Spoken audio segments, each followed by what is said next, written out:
You was ass this year. Why you got me on here cursing? But hold on. But the Eagles didn't make it to the Super Bowl. I made it to the Super Bowl for fantasy football. I was in the championship game. And then I finished number 2. I finished number 2 in the pick. Yes, this year I was in the championship game. And then in basketball, you're eliminated. In basketball, I haven't even won a game. So absolutely, you can clown me. You can clown me really good for basketball. I think for my first time, I'm 50-50. I'm 500. I think I might be one up. You ain't good in basketball either, Brittany. Better than you. Brittany make playoffs. Yes, she is. She top 4, top 5. For my first time, better than you. I never played basketball fantasy till this year. Hey, well, listen. Come in my world and come get some of this football fantasy and see what I do to you in that league. If you dare, because I'm the king over there in fantasy football. Now you don't want to mess with me in fantasy football. I kill you. I digress. Mel, I told you a few players to pick who's helping you out right now, so don't do that. And those are the few players that didn't help me win the championship. Yeah, right. That's the reason why I won the championship, because those few players, they ain't getting right. Yeah, right. That's the reason why you got there. That's false. That's false. That ain't false. Well, we're live, everyone. So we appreciate everybody for joining us tonight.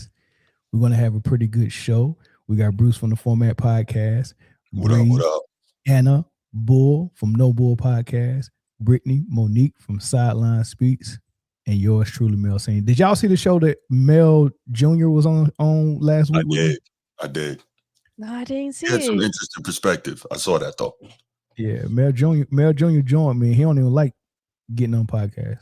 He don't like public speaking right now. Yeah. I'm going to check that out. But you know what, real talk. Public speaking comes easy to you because you're a senior NCO. You had to stand in front of a ton of formations. You had to give a lot of instructions. So that's easy. I feel the same way. You know what I'm saying? I got out E6. So you know how that goes. You give trainings. You speak in front of people. So it's nothing to you. So it's something that I had to understand too, that everybody doesn't have that experience. Yeah, that's true. That's true. But even if you get good at it, some people still don't like it.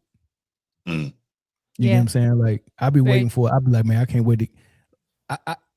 I think getting it started is the big deal, and then once it gets started, be like, okay, now I'm good. But it's always a lot of nerves, you know, just to get it started sometimes. But you know, you get on there and once you find out that well, you know what, I keep it to myself. I was about to say something, but I don't want to give away my secret. Already. I don't want to give away my secret. But what's up, man? Y'all ready for some good time? It's some good games on tonight too. Yes, sir. I need to check see what's on tonight, man. In just 14 minutes here, it will be the Nuggets versus Clippers, and Joker will be making his return. Oh, after a 15-game absence. Oh boy. He trying to make sure he get that he in the running for that MVP. Yeah, but what y'all expecting for tonight against the Clippers? Just what you said. They're gonna go back to that heliocentric triple-double basketball. They're gonna be, he's back. We got to get him going again. They forgot about him. What's on the minutes restriction though? Well, the Nuggets currently sit number 3, I believe, and I think they're 28 and something. I could be wrong on that, but they're number 3 overall, and then the Clippers are 10. They busted their butt to get in that play-in right now. What's their record without Jokic being there? Anybody know? What's the who? Well above 500. The Nuggets record without Jokic while he was absent. I'm looking right now. With his absence, they hold a 21-25 record. Well, no, that's between January 2020. Let me look for 2026. While Bree's looking that up, Luka is killing out here tonight. Damn. Who? Luka? Yeah. The game already started. They playing the Wizards. I expected him to go nuts against 35, 11, 12 in the third quarter. Joker with the Denver Nuggets have a 9-6 record without Joker. There's a lot of people very upset about that. Yeah, because they was like, man, you know how many videos they couldn't make because they played too well. They probably had like 15 videos ready. Yeah. Couldn't make them. I made mine though. I saw. There was a lot of people upset about I was hearing. I was sharing them, Mel. The videos you was making, I was like, share. Oh, it's too damn funny, man. All right, let's get started with our first topic, y'all. Sure. And it is Jalen Tyson. You know what? I just learned about this kid when he played the Lakers, and he played phenomenal. He played good. And I was like, who's this guy? You know what I mean? And I think like Cleveland, they found him one. And he went even more viral after what he said in the post game. So they beat the Lakers. Yeah, Bronny. I mean, the Cleveland crowd was cheering for LeBron. They gave him a tribute. He shed some tears on the bench. Bronny got in the game during the blowout, got a breakaway dunk, hit 2 step-back threes in a row. The crowd was going nuts. They even booed Drew Timme because he got the ball and took a shot, and they wanted Bronny to come and do a heat check after he hit those 2 threes. So the Cleveland crowd is really rocking with the James family, right? They're really rocking with them. Mm-hmm. And then Jalen Tyson said this nonsense. Obviously, there's a different energy in this building when the James family's here. We saw how the fans reacted to Bronny, and certainly this could be potentially LeBron's last game in this building. How would you characterize his impact on this city and franchise? Well, you could say something too. This is Donovan Mitchell city now. When he come back here, we're going to make sure that everybody roots for him like that they did for him. So this is his stuff. This is his city. Yeah. We need to hear less from certain people. He's one of the people. Nigga. Get out the way. Way to clean that up, Donovan. They killed him last night. Yeah, he deserved it. Damn. He got a press conference and say, hey, I didn't mean that. Yeah. Why would you say that, though? Yeah. It is pointless. Don't say nothing. I hate niggas with braids. That was crazy, bro. Yeah, I wanted to show the highlights, but now I want to. Like, why would you even? But you ain't have to say nothing. Yeah. Nobody even asked you. You can say something. The announcer said, you can say something. Yeah. Hey, he knew. He's about to tweet. Donovan Mitchell looking at him like, you wildin'. He said, nigga, you just got your contract just went to 4-year 60. You got a 4-year 26. Damn. Yeah, bro. Because LeBron will be here next year. Yeah. He won't be on the team. Yeah, you just got away, buddy. Yeah. There was no disrespect there. I didn't want to disrespect or step on nobody's toes. Like, that's one of the greatest players to ever play the game. Obviously, I was a Cavs fan growing up because of him, right? I didn't want to take away him, but I just wanted to give Don his flowers. That was my biggest goal in it. And if I offended anybody or anybody got mad about it, I'm sorry. I take personal responsibility, but I just want to give the man his flowers because we want to do the same thing that Bron and them did here. We want to do that with him as our leader. Hey, so after the game, it got so bad for this man on social media, he had to deactivate his IG account.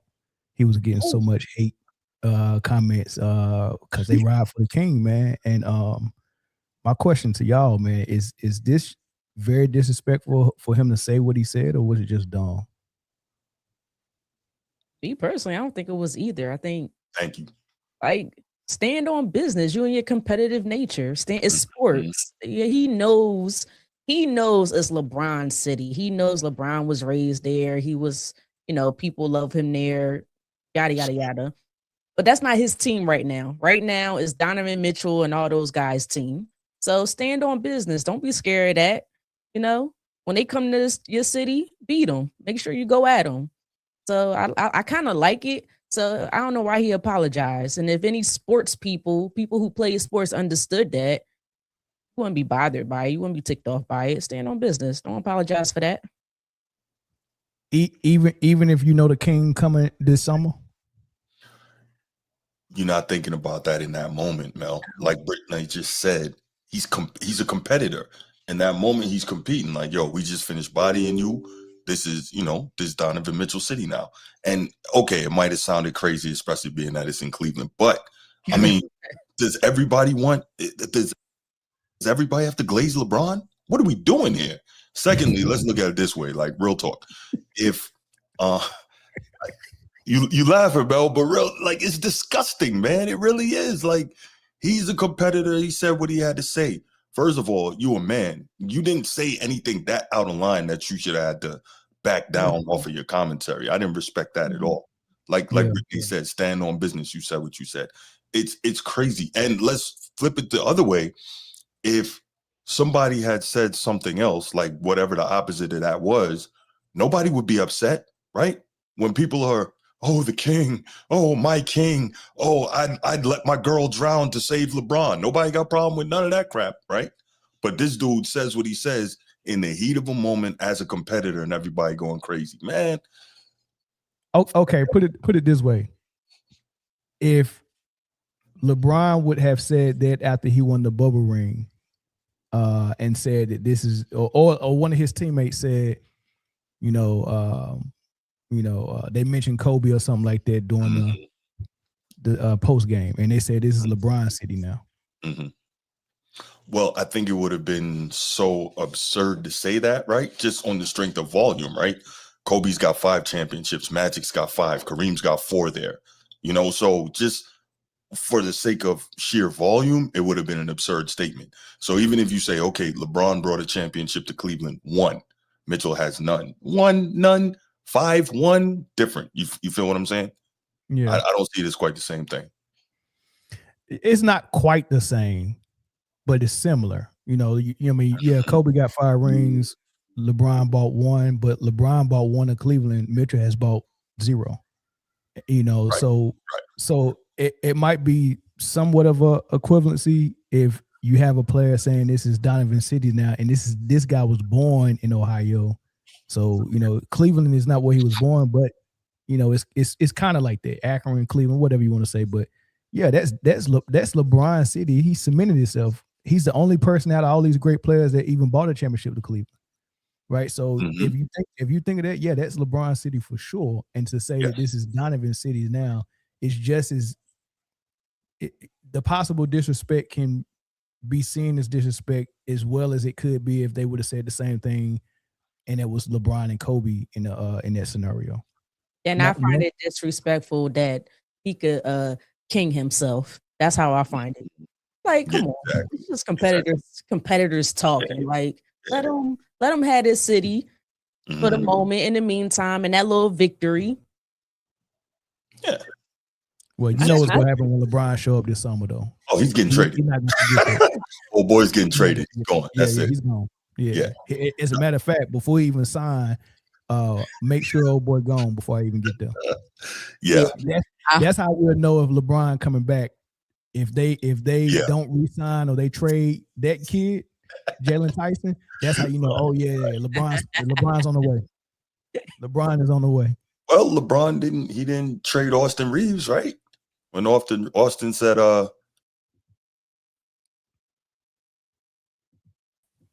he said, I'm gonna put my phone on what is it, on LeBron mode, no kings, no rings. He didn't trade him, so maybe he won't trade this cat either. What you think about it? Jalen, what he said was hilarious because it was LeBron's tribute video night, and I'm pretty sure he knew they was doing that tribute video. So I do believe when he said it, I don't think he considered any of that. I think all he know is he's been hooping. He shot 8 for 15 that night. He had 25 points. He been hooping. I think in his mind, he was like, LeBron shot 10 shots to make 11 points tonight. In his mind, I think he's looking at it like this guy's a clown. This is Donovan. It's like he was so hyped up. So I do like just to kind of, I guess, pull together everything I said. I think it was just a moment of you're in the moment of the game. This is maybe you've been getting multiple game interviews after each game. You know what I mean? If you look at Cleveland playing, Jalen has been, when they win, he's been the guy they pull aside for the interview. I think he's seeing himself. Yeah, he's been hooping. So, I think it was just in the moment, and he said it because it was a LeBron tribute night. I guess it's hard because I get it. You got to have enough skin in the game to maybe make comments like that. But what Bruce said on his show the other night, shout out to the Format Podcast, really good show. Make sure you tune in. They were talking about how everybody has been clowning LeBron or speaking out against LeBron towards the end of his tenure. So I don't like how there's certain people in the game that can say certain things, but that's just, they can say certain things and they're not going to be, I guess, verbally accosted for it like they were doing on Jeff Teague's show, versus Jalen saying something kind of in a similar fashion that other people have been saying lately, and he's all of a sudden a clown for it. So I think I ain't really respect how Jeff Teague and those guys went about it. All of a sudden, what they said. Yeah. Did you hear what we talking about, Chris? Yeah, I did. You heard you I mean, you think it's disrespectful or no? I think it was off color. I think any other time it would have been appropriate, but like Bree said, like you knew what night it was. Like, I'm pretty sure the organization had that one circled on the. You don't just spring together a video tribute last minute. Like, this was something that was in the works. It was on the calendar when the schedule came out. Oh, he's coming back to Cleveland.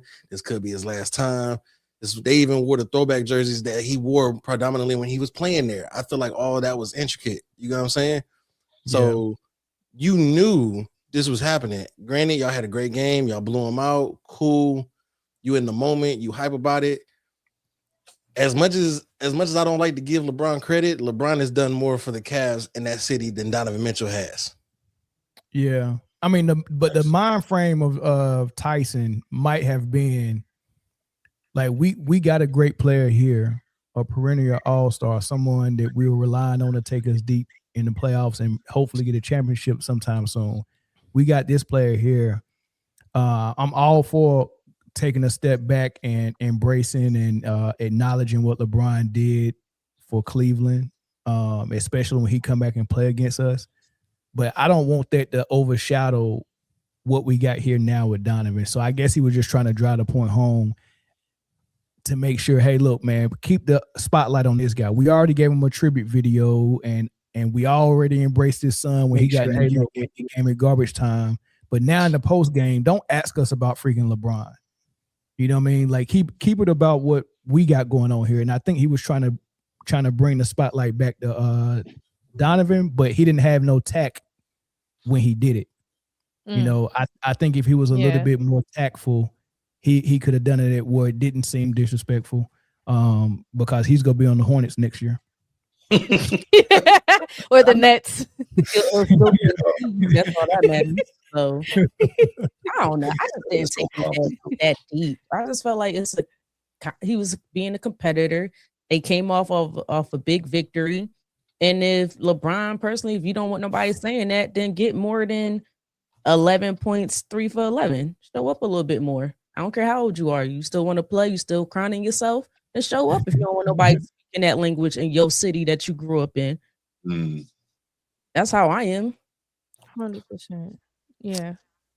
That's tough, at some point, it stops becoming about basketball. Right. That's tough. I don't know, man. What y'all think about Bronny doing that game? Bronny was in like what, the third quarter? Bronny was what? Bronny was what? 55th draft pick overall. He got a good 8 points. Hey, bro, that dunk he got when he took 6 steps. Travel. That man had a passport. He got up, man. Little man got up, didn't he? He needed a few extra steps to make sure he got up there like that. Yeah, he took some steps, man. He was travel, flipped the ball over to the other hand. You could pick a call. He stepped in the name of love for sure, man. It's cool. You know what I'm saying? 3 for 3, 2 for 2 from the 3. That dunk. You know what I'm saying? Steal. You know what I'm saying? It's cute, but look at the score and the reason why he was in the game at that time anyway. Right. Yeah. All right. Did you notice the offense that was running for Bronny? It was 5-man out with Bronny. Bronny was playing the Luka role in that garbage time offense. Y'all didn't peep that, did you? Yeah. So, question real quick. I know it's not a Bronny topic, but I'll keep it brief, I promise. At what point is it going to have to be reliably acknowledge that Bronny's just not an NBA player? At what point? As soon as LeBron retires. I was Gary say the same thing, Chris. As soon as he retires or leave, Bronny is gone. Yeah, there's no cape to cover him anymore. I'm gonna put him back down to the G League for now. Whatever. Well, y'all see these players just trying to go back to college. Zaire Wade trying to go back to college. And then Amari Bailey trying to go back to college. Amari Bailey, yeah. It's crazy. But then you got coaches like you got coaches like Calipari enabling it, talking about, hey, I'd pick them over a freshman any day. Like, come on, yo, they're destroying 17-year-olds' lives. Yeah. Come on. Kind of wild.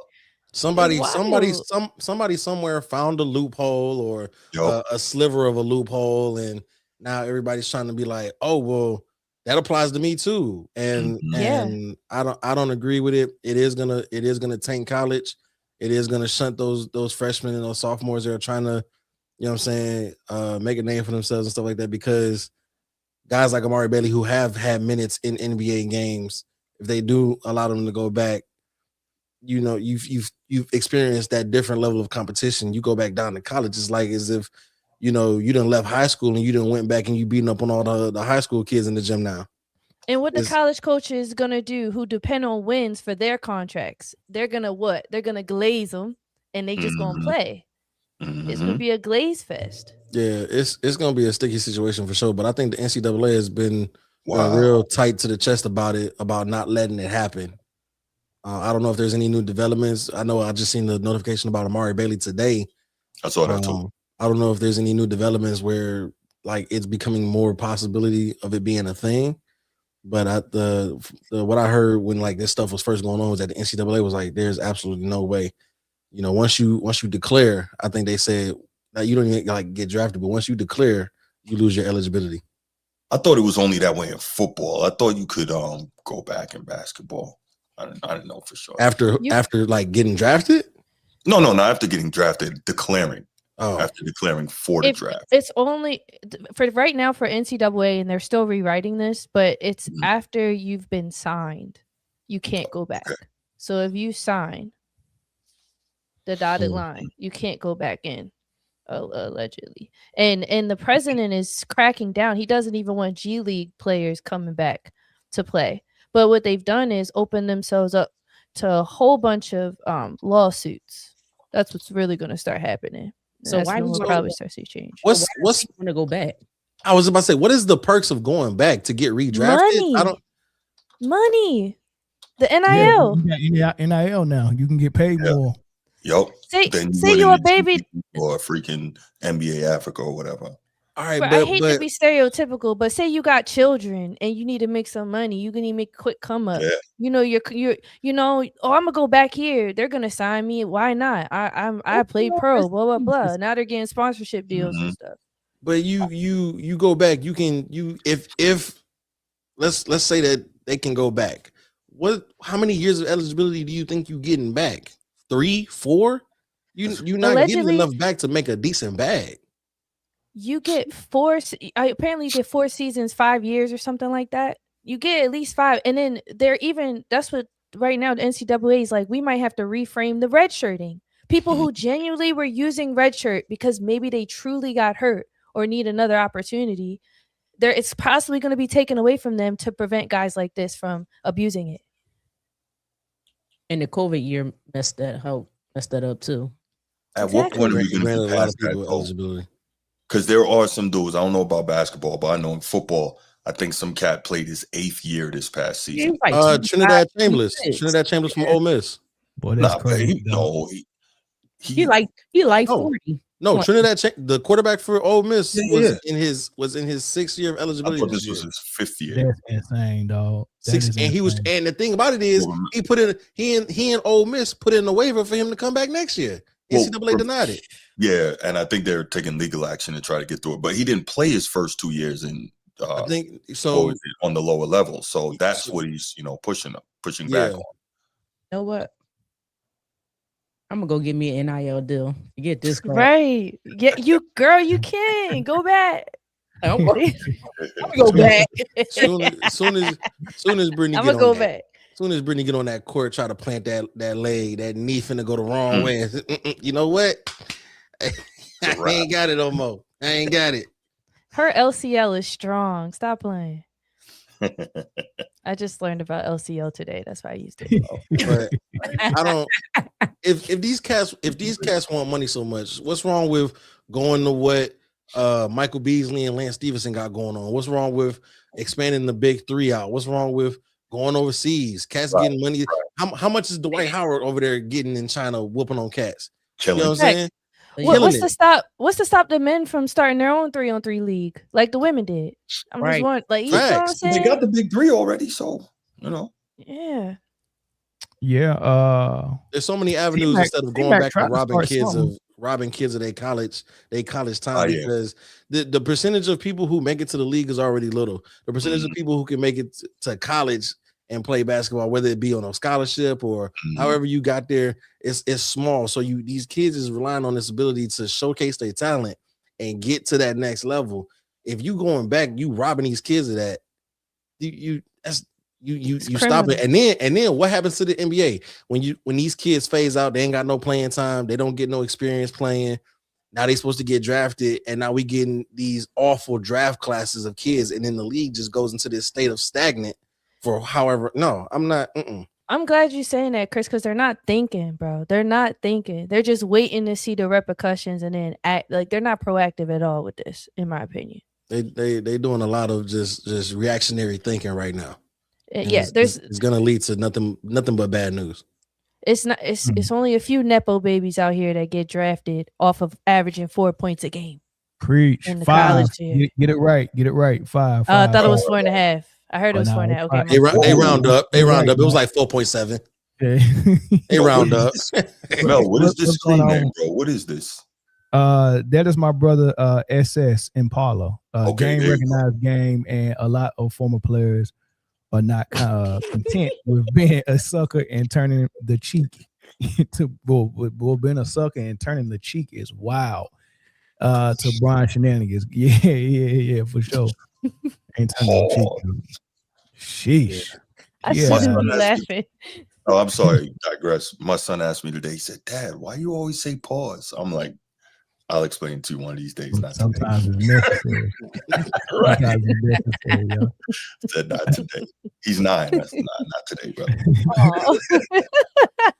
Get a couple more numbers on there. Let's move to one of Bree's favorite players, Derrick Rose. Let's go. I love this topic. I love it. Yeah, so Derrick Rose got his jersey retired in Chicago. Big deal. Really big deal, dog. Right. Your jersey up there with some greats, dog, including the GOAT.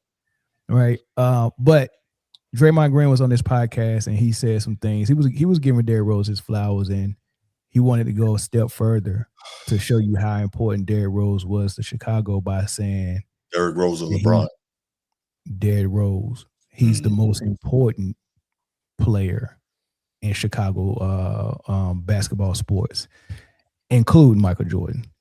And shout out to D Rose having his number 1 retired in Chicago by the Bulls. What D Rose means to the city of Chicago, not means to the city of Chicago. There's not one bigger person in the city of Chicago than Derrick Rose. Make no mistake about it.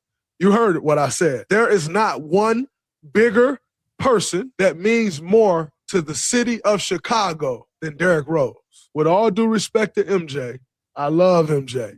We all wanted to be like Mike. Doesn't mean more to the city of Chicago than Derrick Rose. Derrick Rose stops everything. Derrick Rose stops crime. Derrick Rose can walk around Chicago, no problem. But man, youngest MVP in league history, right in the Chicago Bulls jersey. When the Chicago Bulls were struggling for years after Mike, Derrick Rose came and saved the franchise. I still remember D Rose coming. Remember, he missed a year and all of that. Then he came to USA camp. We were in practice. I was on the select team at that time. And he was coming down, dribbling the ball, like in transition. And man, I stepped up at the free throw line, like broke down in my stance to guard. And he hit me with the fastest boom, boom. And I was way over there. He was laying the ball up. Again, this is D Rose after the injury. I had never seen someone double cross and that explosive to a layup in my life. Y'all buying it? Actually, I would love to actually speak on this. Okay. okay, hear me out, because the other day when Bruce talked about it, I definitely was on the side of you can't talk about MJ, but then listening more to what he was saying, he emphasized means into the city. And when you look at what Joakim Noah said about Derrick Rose, he said he's a people's champ. Like, he means a lot to the city. He was born there. Like, it just, the people genuinely respect and love him. So I think it's more so like he's a people's champ, and then the basketball was just even a better addition to it. That's what I think he was trying to make a point about, because he does more for the city of Chicago than Michael Jordan did. In basketball terms, maybe not, but I'm talking about as the city as a whole. I think that's where he was coming from when he said it. Before you go, Bruce, let me get this off. I love this. I love this topic. I lived in Chicago at the time of Derrick Rose's career beginning. When he won the state championships at Simeon High School, when he was like, everybody was like, oh, this dude's about to be that guy. You know what I'm saying? When he went to Memphis, the city, Chicago has its black eyes, right? We already know what the deal is with Chicago. But when Derrick Rose was coming up, the city had never been so unified and behind one person. It didn't matter what you claimed or what part of the city you was from. It didn't matter, because when Derrick Rose, everybody was rooting for Derrick Rose. Everybody was like, the city needs Derrick Rose. Then when it just so happened that the Bulls was picking number one, and Derrick Rose it was going number one, coming home, the hometown kid. As far as what he did for the city of Chicago, like, Derrick Rose can walk around out there and it's good. Trust me, Derrick Rose can walk through Chicago and it's good. What Michael Jordan did for the city of basketball was sports related. Yeah, the 6 rings, the championships, the glory for the team. But as far as what Derrick Rose did for the city, Derrick Rose did more for the city of Chicago than MJ did. And he's doing more right now. Okay. Okay, so this can go a few ways, right? So first, can we take this clown Draymond out of it? Let's stop that right now. We know exactly what that's about when it comes to Draymond. We know that's clutch payroll talking. That's take a shot any way I can at Michael Jordan, because that makes LeBron happier, and maybe I'll have to spend less time in my knee pads, right? That's what this is about for Draymond. Real talk. We know what that is. That's one. 2, the same argument that before we even get to Jordan, the same argument being made for Derrick Rose and the love from the city of Chicago. Up until MJ became MJ, Isaiah Thomas was that for the city of Chicago. Up until MJ, took over, right? Zeke was that, right? Homegrown kid. Even though he was in Detroit, he was still beloved by the city of Chicago.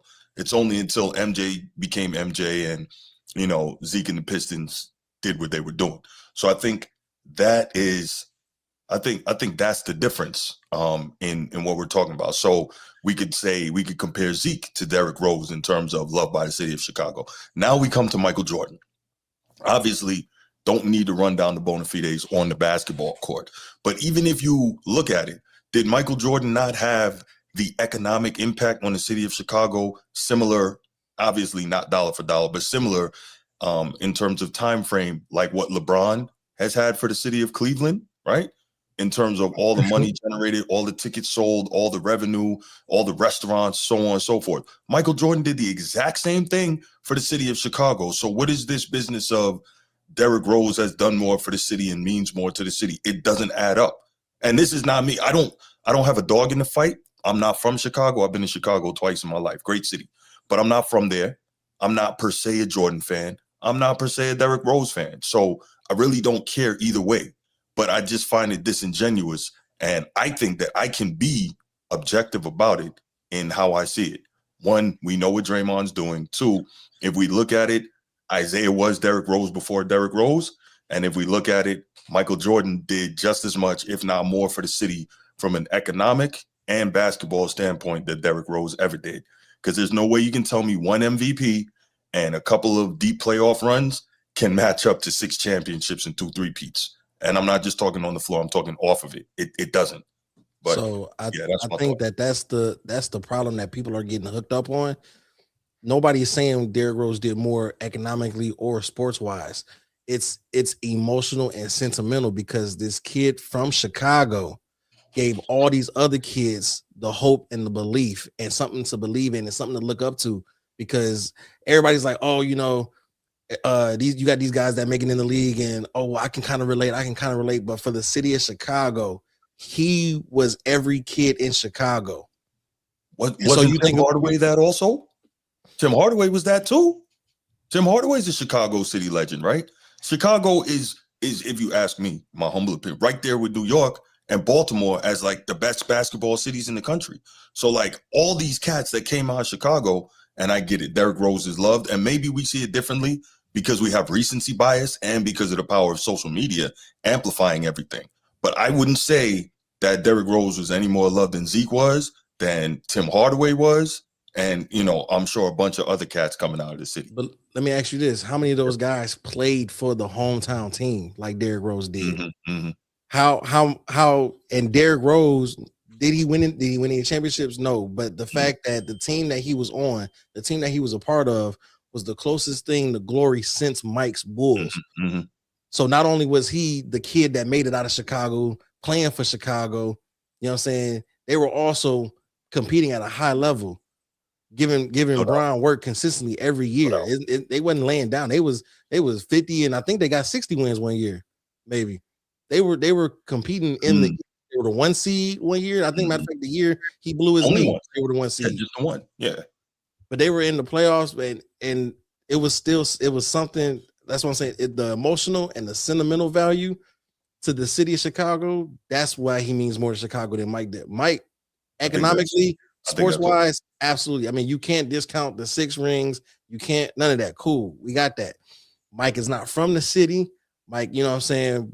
But the kid, the hometown kid from the city, grew up, went through the entire pathway, minus college, but went to Memphis. But like, you came from the bricks of Chicago, got drafted by Chicago, and you put everything on the line that you had for Chicago. That means more to the fans in the city of Chicago, but emotionally wise than what Mike did sports and economically wise. So that's a fair argument, except for how long did he even play for Chicago? 3 years? 8 years. He played for Chicago for 8 years? Yes. Yeah. The longest he's played on any team. Most people don't even know that. I bet most people don't even know that. Most people would say 3 or 4 years because, after the knee, not nearly the same player, right? And again, maybe you're just talking about Chicago, but I don't know.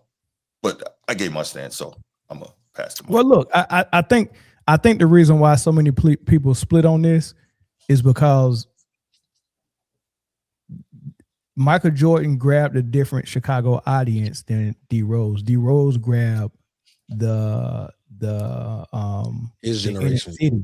He grabbed the inner city, right? MJ probably grabbed that as well, but MJ was a corporate level type dude. D Rose wasn't that. D Rose means everything to the streets and the urban community, inner city, black. He's the dream that was lived out. If MJ paved the way, he was one of the first to do it for them, if that makes sense. I mean, it's a rapper in Chicago named D Rose, and he was a murderer too. Yeah. Okay. So we just forgetting Zeke then, right? So I mean, yeah, but Zeke went and played for Detroit, Chicago, and he didn't play for Chicago. But what? He don't got his jersey hung up right now. Yeah. No, I get it. But the reason I brought up Zeke is until Michael Jordan, took over, Zeke was, even though he was in Detroit, he was pretty much Derrick Rose before Derrick Rose in terms of homegrown kid being loved and meaning everything to the city, which is part of the reason he hates Mike now, because Mike took that from him. But you see what I'm saying? That's why I'm like, the whole D Rose thing, recency bias, I believe, plays a lot into that. And I'm not trying to disrespect D Rose or what he means to the city. I'm just saying, me being a total outsider, not having a dog in the fight, I feel like I could look at that objectively. But none of those guys can say they were rookie of the year, second year All-Star, third year MVP. Nobody could say that. Okay, Zeke can't say that. I don't like it. He can say the other two parts. I don't like getting in. That's why I threw it. That's why I put it in there. I don't like getting into the hypotheticals too much. Mm-hmm. But if he did not get hurt, I don't even think we'd be having this conversation right now. I hate to get into. I really don't. I'm doing it, but I'm just saying, if Derrick Rose didn't get hurt, he probably would. I don't even think we would be having this conversation right now He gets because that's one how ring great for he would sure. be. Yeah, For sure. He gets one ring for That year, sure. He was on a tear that year. For sure. For sure. It might have been the year he blew his knee. We can't say tear and Derrick Rose in the same sentence no more. Stop. It might have been the year that he blew his knee. That year he was wilding. Hey, K Soprano making a good point. Like D Rose grabbed the same audience in that AI did. Just in Chicago, it was that same thing. So kids that look like him, it made it more believable that they could achieve the same life, because it wasn't like he went to some prep school, private school, high school. He went to Simeon, which is the heart of Chicago. Mm-hmm. You know what I'm saying? Got them 2 back-to-back state championships. Like we're watching this guy rise to the top, be the cream of the crop, go to Memphis, get drafted number 1 overall to the hometown team. I mean, if you talking about heartstrings and stories and movies to be made, the material is there. It's all right there. So again, nobody is questioning the economic impact, the sport impact that MJ had. He's got that. But the emotional attachment and the sentimental value that D Rose has with the city of Chicago and the city of Chicago has for D Rose, it means more especially when a lot of his generation, the people that came up around the same time that he came up, are essentially the old heads now that are the umbrella for the generations coming up. And this is the generation that's watching basketball now. And they're telling stories about, man, D Rose used to be like this. Let me show you this video of D Rose. D Rose used to be this cat. I remember when D Rose was at Simeon doing this. I remember when D Rose was at Memphis doing that. That's the generation that's going on right now. That's like a good chunk of Chicago. So you're making my point for me then. Recency bias just playing a huge role here. Because I'm pretty sure if you talk to the generation right before me, they're going to say that about Isaiah. They're going to. But here's the thing, recent. Being recent is an advantage. Yeah, recency bias is a thing, but it's still legit because nostalgia is a thing as well. It's a lot of older players who still get more clout than the newer generation because they just came first. So I mean, yeah, you can have that type of bias and you can have recency bias. They work in both favors, but but for Chicago, if Isaiah would have played for Chicago, then maybe. But I mean, come on, like Michael Jordan was overshadowing him. That's part of why he hate Mike. Michael Jordan was getting more love in his own city than he was. Yeah. You know what I mean? So and it didn't help that he played for a rival team. Correct. Was that really a rivalry until then? But anyway, that's a whole different. D Rose grew up in those streets, played in those streets, and played professionally in those streets. That weighs a lot for that city. And then went back to the streets, and now he's giving back to them in a whole different level. And I ain't gonna lie to you, raising his family. I just think it's a great example for them. He does a lot for the city, for young men, on and off the court. And I ain't gonna lie to you, Adidas historically makes some terrible shoes, but niggas was in line buying some D Roses. And they was Adidas. Okay, hold on, real quick. I'm sorry. What does that mean? Cats was in line buying Starberries too. So what does that mean? Well, Starburst was $15 at Stephen Barry's. It wasn't no line. I can tell you that right now. And D Rose got a shoe. D Rose got a shoe when it was cool. D Rose got a shoe when it was still cool to get a shoe, when it wasn't oversaturated by everybody getting a shoe. He was one of those top guys that got a shoe. When he got it, it was like, dang, he got a shoe. That was rare. And then like you're further like living the dream of the people in your city. Like, man, kid from the hood, made it all the way to the league, got a signature shoe. You know what I'm saying? Like these is things that hold heavy to the people of Chicago. We ain't hear nothing from Brittany yet. I'm sorry, Brittany. I want to hear what Brittany think. I mean, look, I just think it depends on who you are. I think if I'm a fellow Chicagoan, I don't know, from Chicago. I don't know how they say it. I think that's Chicago. Yeah. Then I could understand why D Rose would probably mean way much more because of what Chris is saying. If I'm from outside of Chicago, which I am, then I might go with MJ because of, what my experience is with him and his sneakers and just the world view of who he is. But trying to think okay, so the attachment at one point kind of broke between Philly and Kobe, if y'all know that story. Mm-hmm. But when Kobe first came out, Philly had such a love and appreciation and the support for Kobe. So I kind of understand from that standpoint on why D Rose would mean so much more to Chicago. It's more of a sentimental thing. Like, yo, he was one of us. He came through. Like, we know D Rose's story is his story. Man, he made it through the mud. Then I kind of understand. And then he goes to, like Chris said, he goes to high school. He wears Benji Wilson's number. We all know the story of Benji Wilson. So, and how much he meant to that city. And then give that to D Rose. He was the next guy. So it's just like, I'm kind of leaning towards more D Rose because of the sentimental value of this. But I get what MJ did. So what you're saying, right? What I was saying is that the sentimental value outweighs everything else. That's what you're saying. Because that pulls at your heartstrings. You pulling at people's heartstrings. Yep, not that type of okay. Yeah, and also we're talking about the comment that was made, and we're addressing the comment, right? And I think it's been taken out of context to solely focus on basketball. The one time we're only focused on basketball is the one time I disagree, which is kind of ironic because I love when we just keep it ball. I really do. But this is I think a special circumstance. He's getting his jersey hung up, retired, everything that he has going on right now and what he's contributed to the game off the court. I think it does matter more in this situation for sure. By the way, let me be clear. I'm not trying to diss Derrick Rose at all. I'm just saying. That's what it sounds like. That's what it sounds like. Hey, and I see where some people might feel that way about it, but I want to make it clear I'm not trying to do that. Nah, for sure. This makes for a great show. Against LeBron, I was like, D Rose.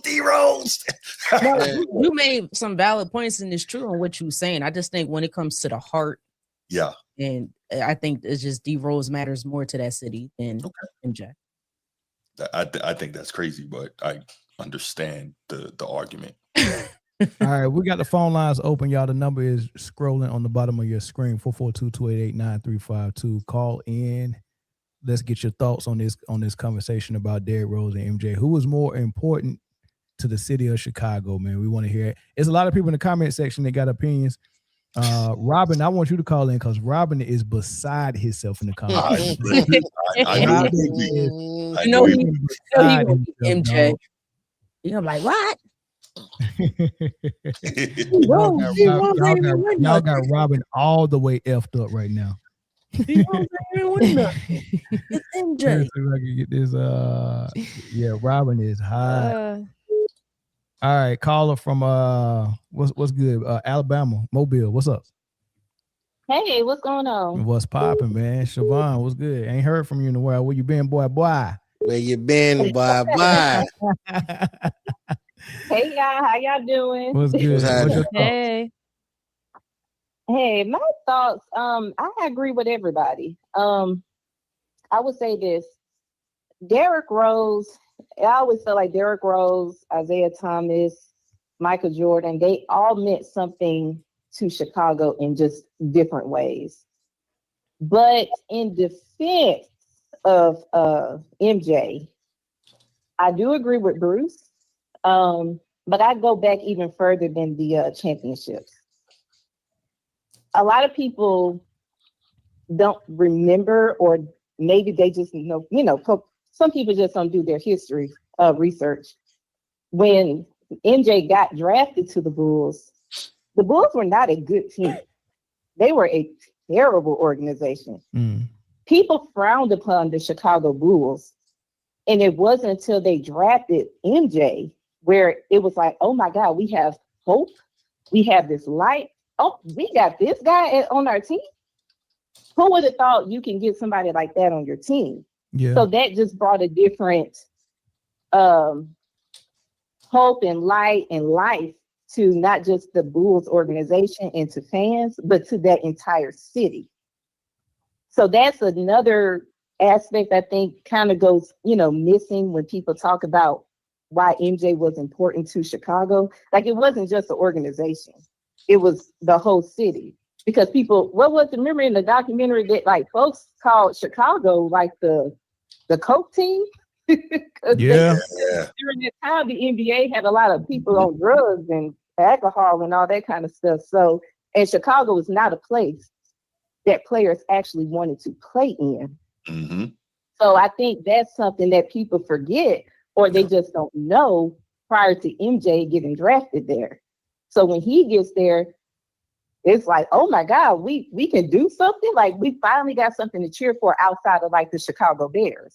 Mm-hmm. And in the when y'all were talking about Derrick, I agree completely. I do think Derrick means so much because I was very happy for his jersey retirement. I was like, finally, he's getting his just due. Yeah. After everything that he's been through. He does mean a lot to Chicago, more so I think the inner city.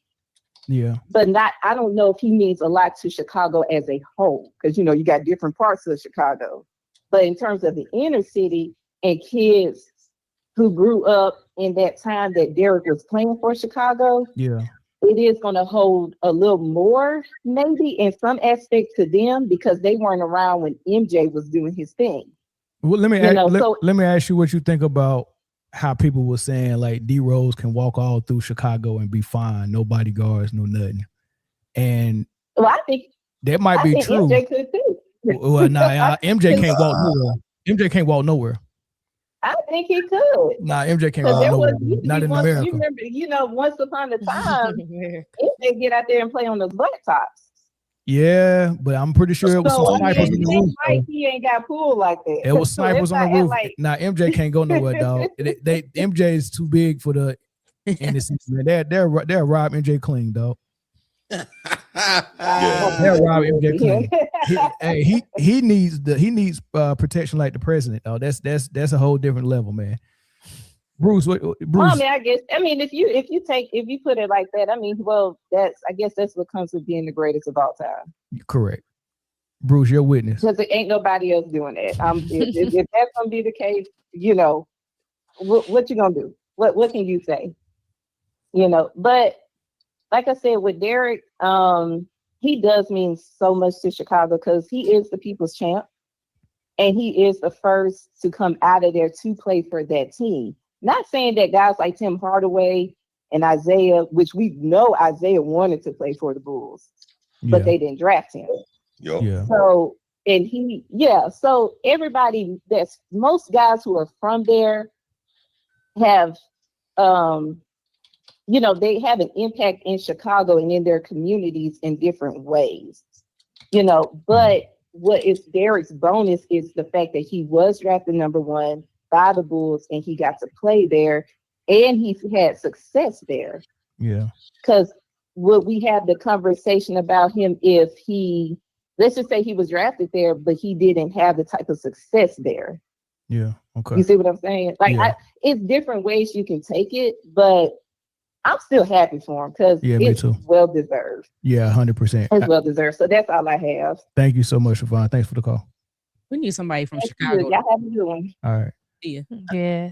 Let me ask y'all this. We need somebody from Chicago to call in and answer this. Yeah, I do. Yeah, I definitely need somebody from Chicago. Where are you at, Shay J? Shay J is from Chicago, and she got a lot of insight. Shay J, if you're in the chat, man, call up. But let me ask y'all a question about some of the names that we heard. We heard Isaiah's name. I seen somebody say Mark Aguirre in the comment section.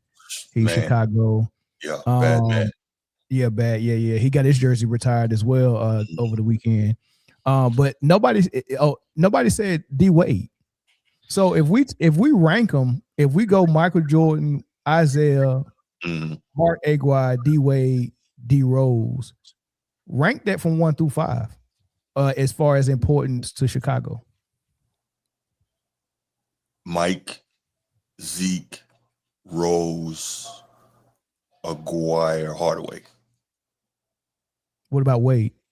Oh, it's so funny. I don't think anyone even like because he's from Chicago. Nobody even, he's so synonymous with Miami, the whole Wade County thing. Yeah. I don't think anyone even thinks about Wade in Chicago, honestly. Even though he's grew up. It's so unremarkable. People forget he played in Chicago. Yeah, right. I think he's so synonymous with Miami. Go ahead, Brittany.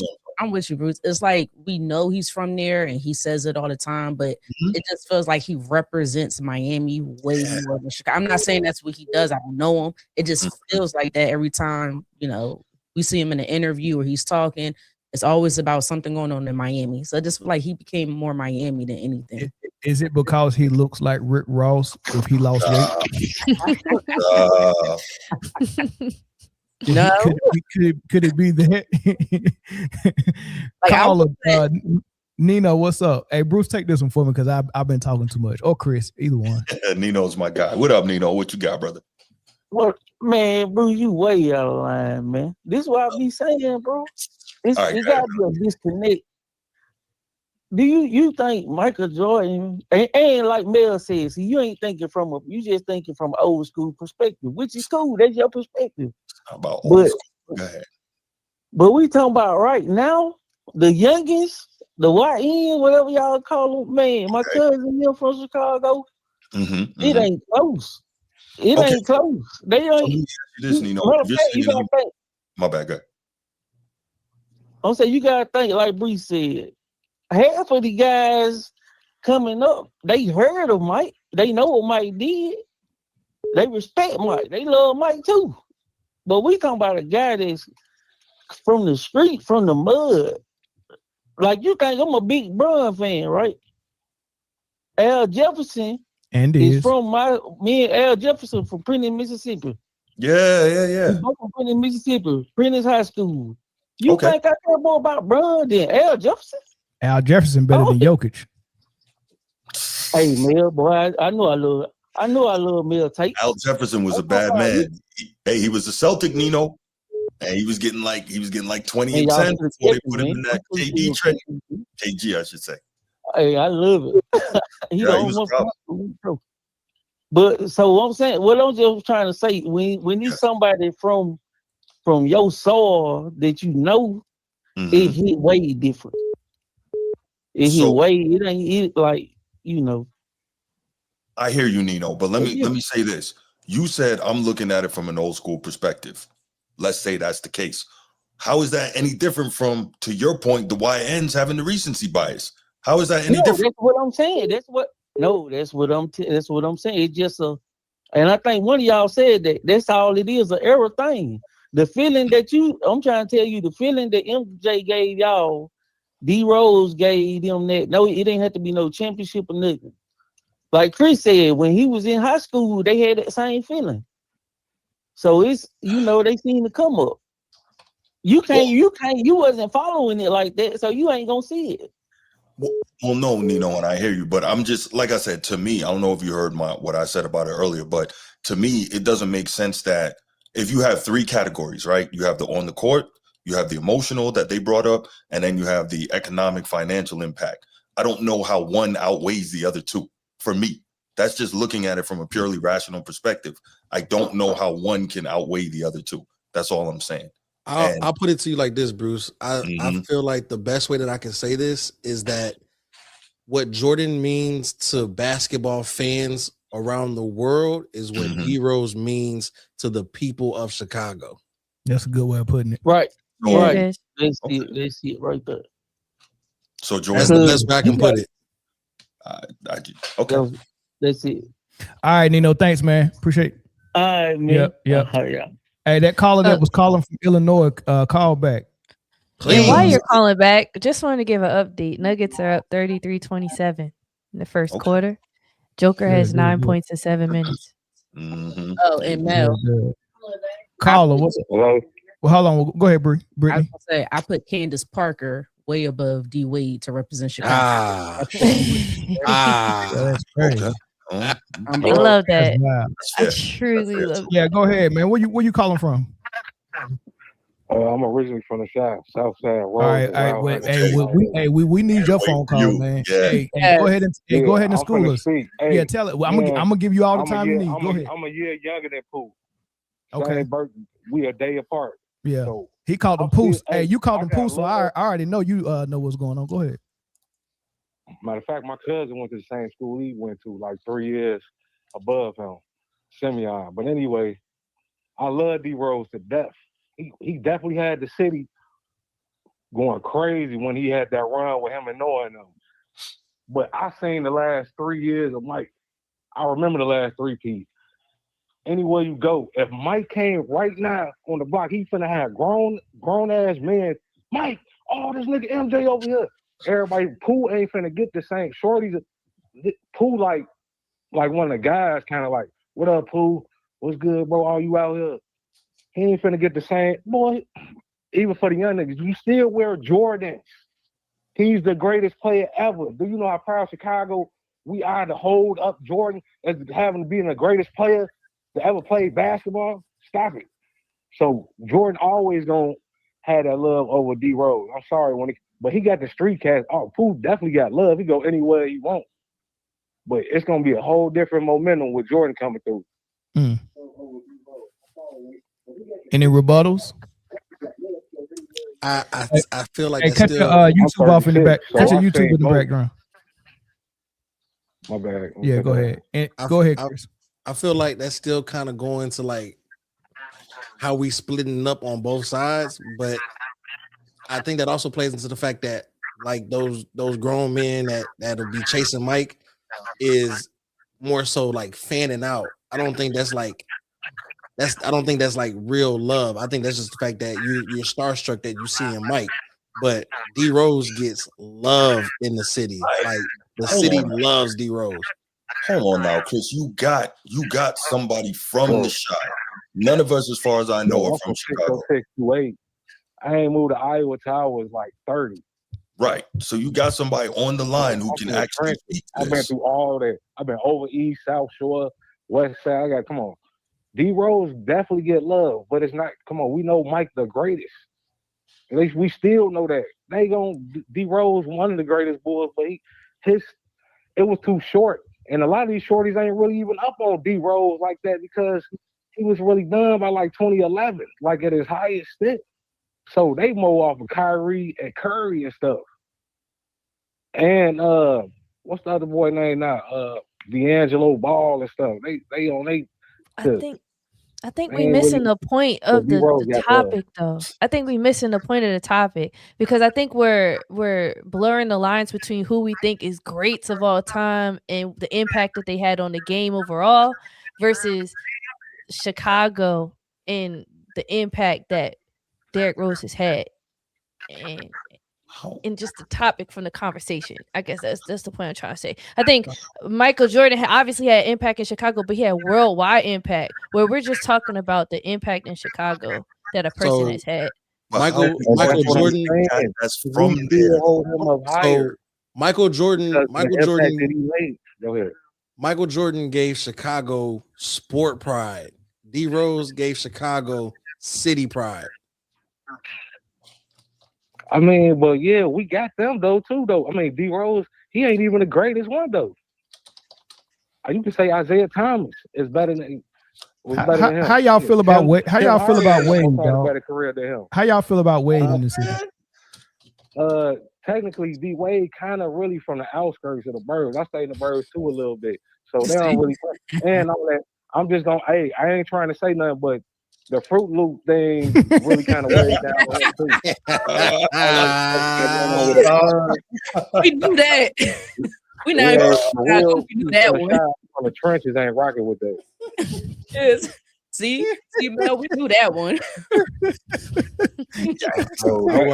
I wasn't gonna bring that particular side of his life up, but I think Chicago weighs that part heavy. I think Chicago weighs that part heavy when they. Well, hold on. I thought y'all had a strand of weed in Chicago named after Zaya Wade. Man, I don't know about that strain.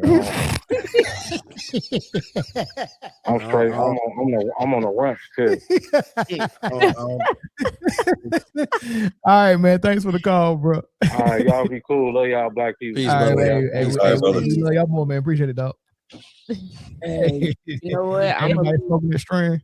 I'm gonna leave this conversation, this topic, in the hands of the Chicagoans. So if they say it's MJ. Yeah, no thanks. If some of them come out and say D Rose, then hey, it's D Rose. Whatever they say, I can't I'ma deny. go with it. Right, they in the city. That's a I can't say different from how. I definitely respect what he said for sure, but it is just one person. I think that this conversation is more 50-50 and closer to 50-50 if you ask people from Chicago than you think. Agreed. No, I'm with you, Chris, because I think if MJ comes to Susquehanna, Iowa, you're just gonna have a whole crowd around him, grown men screaming. So it don't matter wherever he goes, he has that impact everywhere. But yeah, so I'm with you. Dang, somebody else from Chicago called, man. I was about to I had the phone lines closed. I take this one because it's Illinois. Caller from Illinois, what's up? Oh, hold on. Caller from Illinois, can you hear us? Yeah, I can hear you. All right, go ahead, can bro. You hear me? Yeah, go ahead. Yeah. Nah, I'm from the South. Bruh ain't lying. MJ good in the side. It's literally the energy is the same for D Rose though. It's like he's just as good as MJ. MJ can walk the street. Ain't nobody gonna rob MJ in Chicago, bro. I'm telling you, they not even gonna touch him.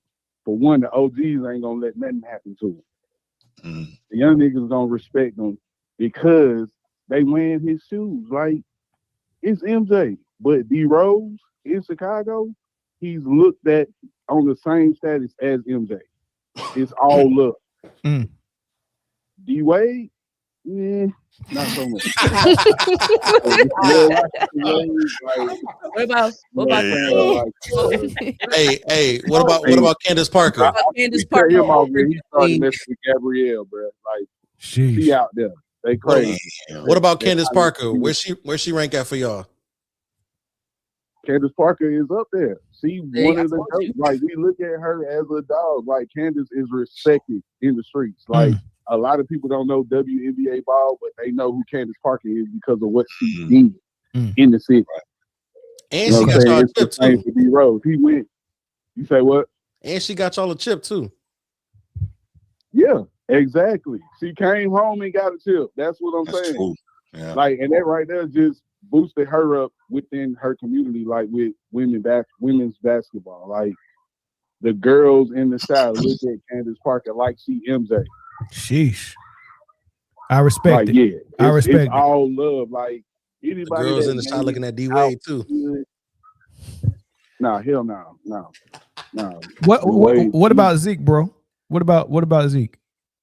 Isaiah, he's not on the level of MJ or D Rose. That's lower, crazy. But he get love. Like he's more of 80s Chicago, 70s, late 70s, early 80s Chicago. So he get the love because he went to an inner city school too, but he went to the hated inner city school. They was like the rivals of Marshall. Basically, Marshall was the high school that you went to, either Marshall, Simeon. It's like 3 or 4 of them, but the one that Zeke went to, they didn't really get no love like that. Now, if you watch Hoop Dreams, have you ever seen that movie? Yeah, you can see. Like, didn't nobody mess with them because they was Catholic. You know, they all we don't even mess with that. Interesting. In the city, the West Side. I'm from the West Side, straight off of Sacramento, Madison. I'm right down the street from the stadium. You know what I'm saying? Yeah. Like, so yeah. I seen D Rose in high school. We already knew. I was shocked when he went to the Bulls first pick. But I loved it. At the same time, like, we had the same feeling about D Rose. As soon as he got drafted to the Bulls, even when I seen him playing in high school, it's just like that excitement. You look forward to seeing this person play. MJ came on WGN Channel 9. Sure I did. guarantee you. WGN Channel 9. When he left, it was over with. Like, I stopped watching basketball for like, I ain't even gonna lie to you, for like a year. Literally, I'm like 10, 11 years old when he left. So it was just like, oh, hell no. And when he came back, it was just like he never left. Dang. The excitement went all the way back up. And then the 72-10 Bulls, oh, man, look, them dudes couldn't even walk down the street. It was a parade every time. That's crazy. All right, man. I appreciate it, man. We're gonna move out. We're gonna move to our next topic, man. Thanks for the call, man. We definitely appreciate it. Appreciate it, brother. All right, no doubt. Man, that's some good calls today from Chicago, man. I like that, man. I like what he said. Yeah, that was solid. He said they both are on the same level for Chicago. I like that. I'll take that. That's a good answer. So I'll go ahead and take that dub on this topic, though. I'll take that. Let me go ahead and get to these super chats. Why are y'all buying Clutch Sports BS trying to separate Chicago and D-Rose, a top 5 Bull? We love them both. Isaiah Thomas is a Chicagoan, but he's a Piston like Rodman. Okay. Yeah. $10 super chat. Chicago, MJ, Rose, any Bull in or Chicago is good in the city. That's because they ain't like LeBron hiding in his mansion. Bulls players give back. Kirk Hinrich is love. Man, Kirk Hinrich is my dog. Hey, they love Captain Kirk out there for sure. Kirk Hinrich was tough, man. He was tough. Bro, Kirk Hinrich and Steve Blake are my favorite. Steve Blake. Bro. Him and Juan Dixon, go Terps. Bro, Steve Blake. Hey, Steve Blake. They say Steve Blake will run a fade with anybody. And that's real. I didn't know he was like that.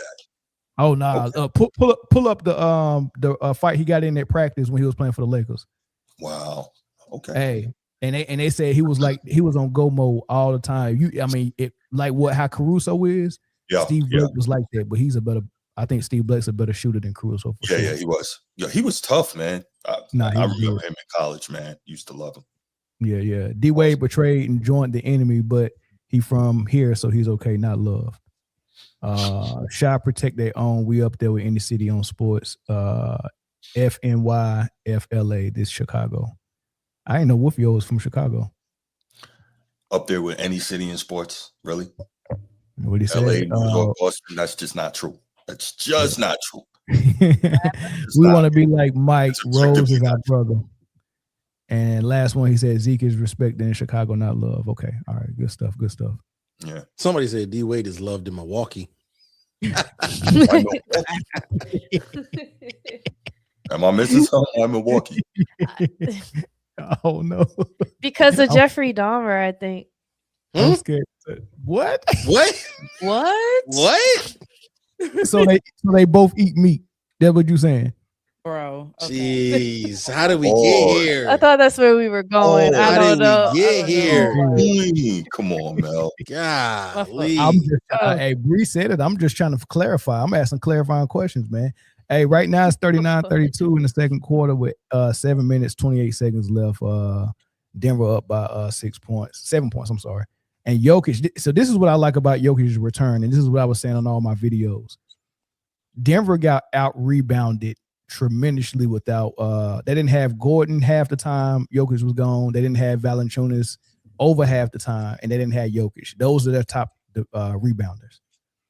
I only seen one game where they out rebounded their opponent. They was winning games while getting out rebounded by double digits. Right now, with Jokic back and Valanciunas is back as well, his first game back was last game. They're out rebounding the Clippers 22-9. Damn. Right. That's where Jokic value is at. Jokic value is at no one can stop him from scoring. And he's a beast rebounder. He needs to give up the assist. He's got to give up the assist. And I hope that's what he learned while being He didn't learn that. injured. Nope. I hope so. You'll see. I hope he did, dog. I really do, man. If he gave that up, all his Glazers, what are they going to do? For real. They're going to be mad. They expect him to play a certain way. They are going to be upset. He ain't get that up. Yeah, they will be, for real. Mm-hmm. Somebody said we had homophobic, transphobic vibes. What? I don't even know what homophobic means. What does that mean? Like, If I'm First of straight, all, does that make me homophobic? I'm straight, so I don't know. I don't know if I got a phobia. Let's not get into that because I will destroy that nonsense. But let's go to the next topic. All right, let's keep it sports. Let's keep it sports. Niggas can't talk about shit no more, man. I know, right? Hey, listen, they don't want to see me on that topic. I will annihilate. I don't understand. If somebody present a situation, is we not allowed to talk about it? Guess not. Ah, well. It is what it is. You know there's certain things you can't talk about. You know that. Ah, well. Yeah. My bad for talking about the unions. Excuse me. Yeah. Shut up. No disrespect to the unions. Excuse me.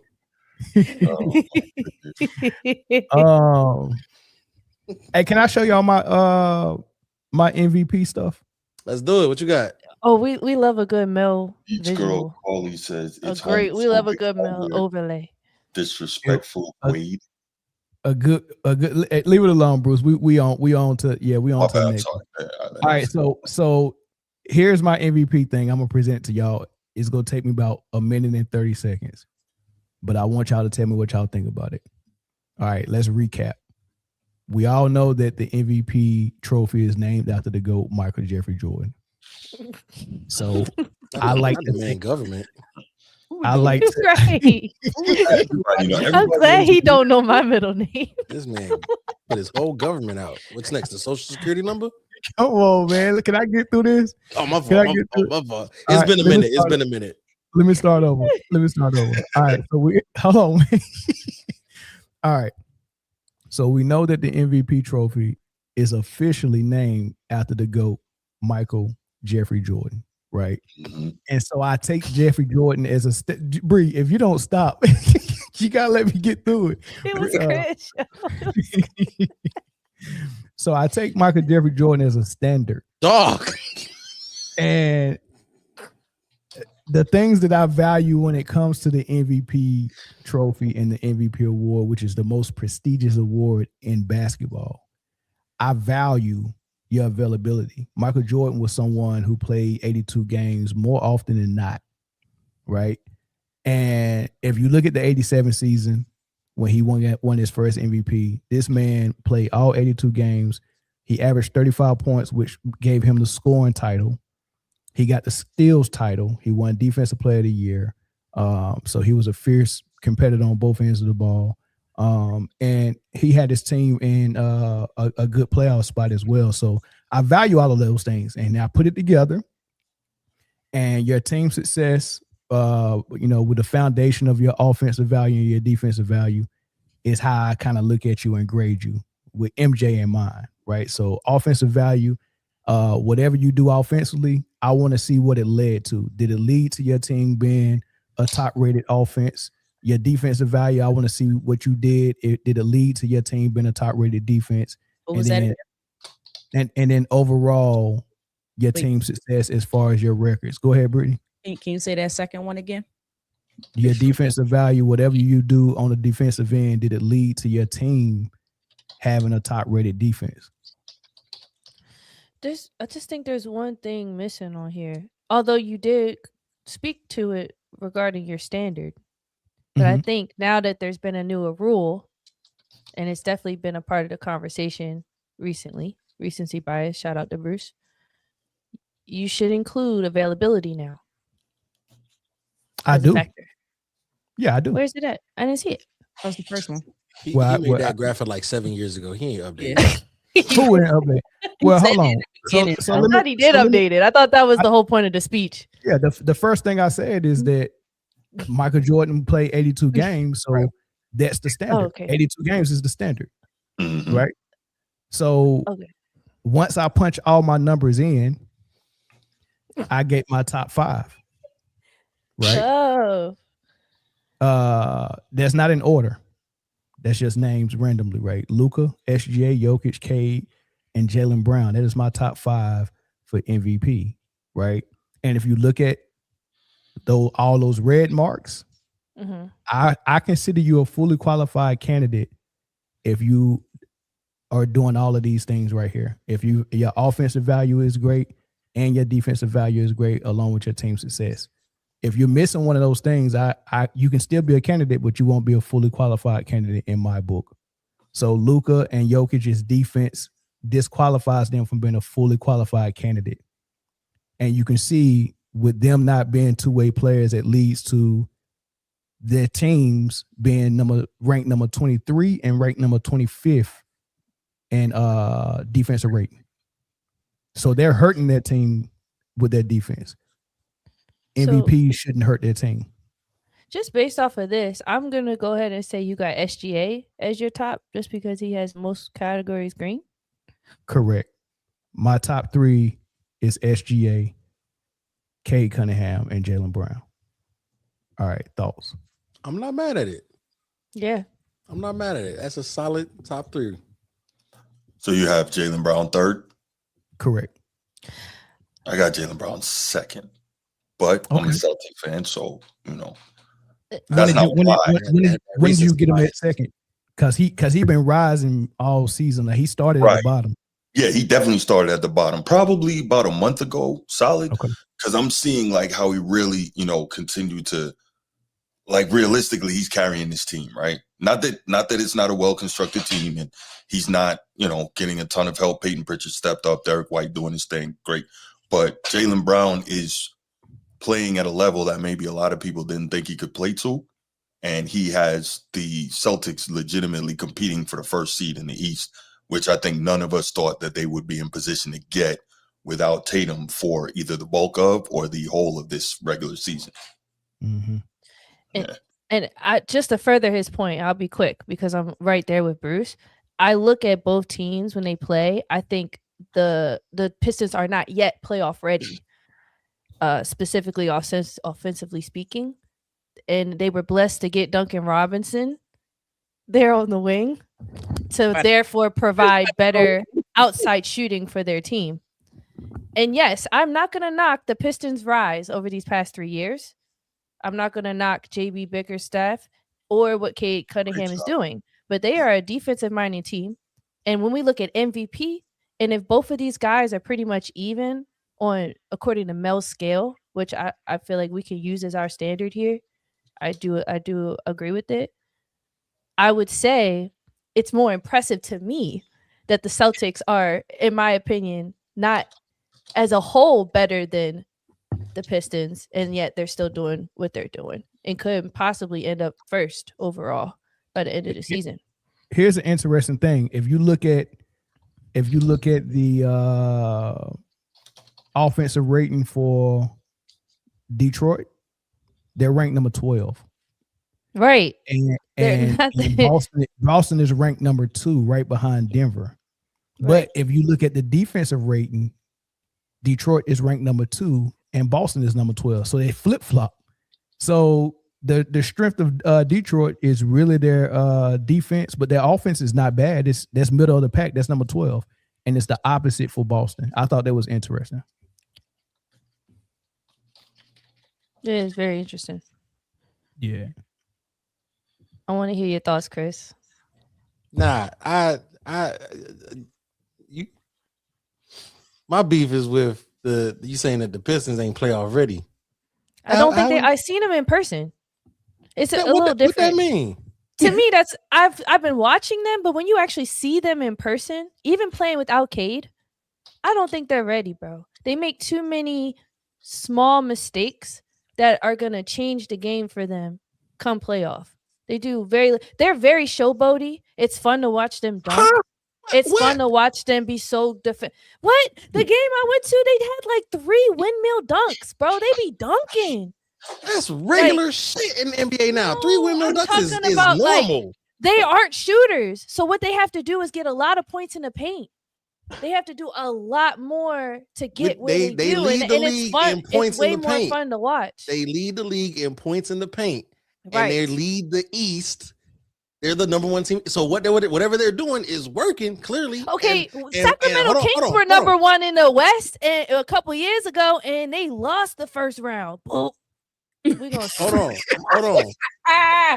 And defense wins champion. First off, that Kings team had no defense. Defense wins championships. Okay, So won't knock the that. fact that you have a top 2 defensive team, they pride themselves on defense. So yeah, y'all can shoot all the threes you want, but we're gonna take the high percentage shot and we're gonna strap you up. Let's see how many calls they get in the playoffs, because I think in the regular season, there's a lot of stuff that get let go. And to see a superstar like James Harden, who they were playing against, this is like just me looking on a real live court, watching them play. They weren't giving James Harden barely any calls. And I think that says a lot, speaking to the respect that the the Pistons have garnered over this season with their defense. They do get away with a lot of suspect things, especially Asor Thompson. I'm telling you right now, the defense that they got going on is cool. It's really good. But come playoffs, they're going to start fouling out. I feel like they're going to start fouling out. All right. They refs swallow the whistle in the playoffs. We've seen it.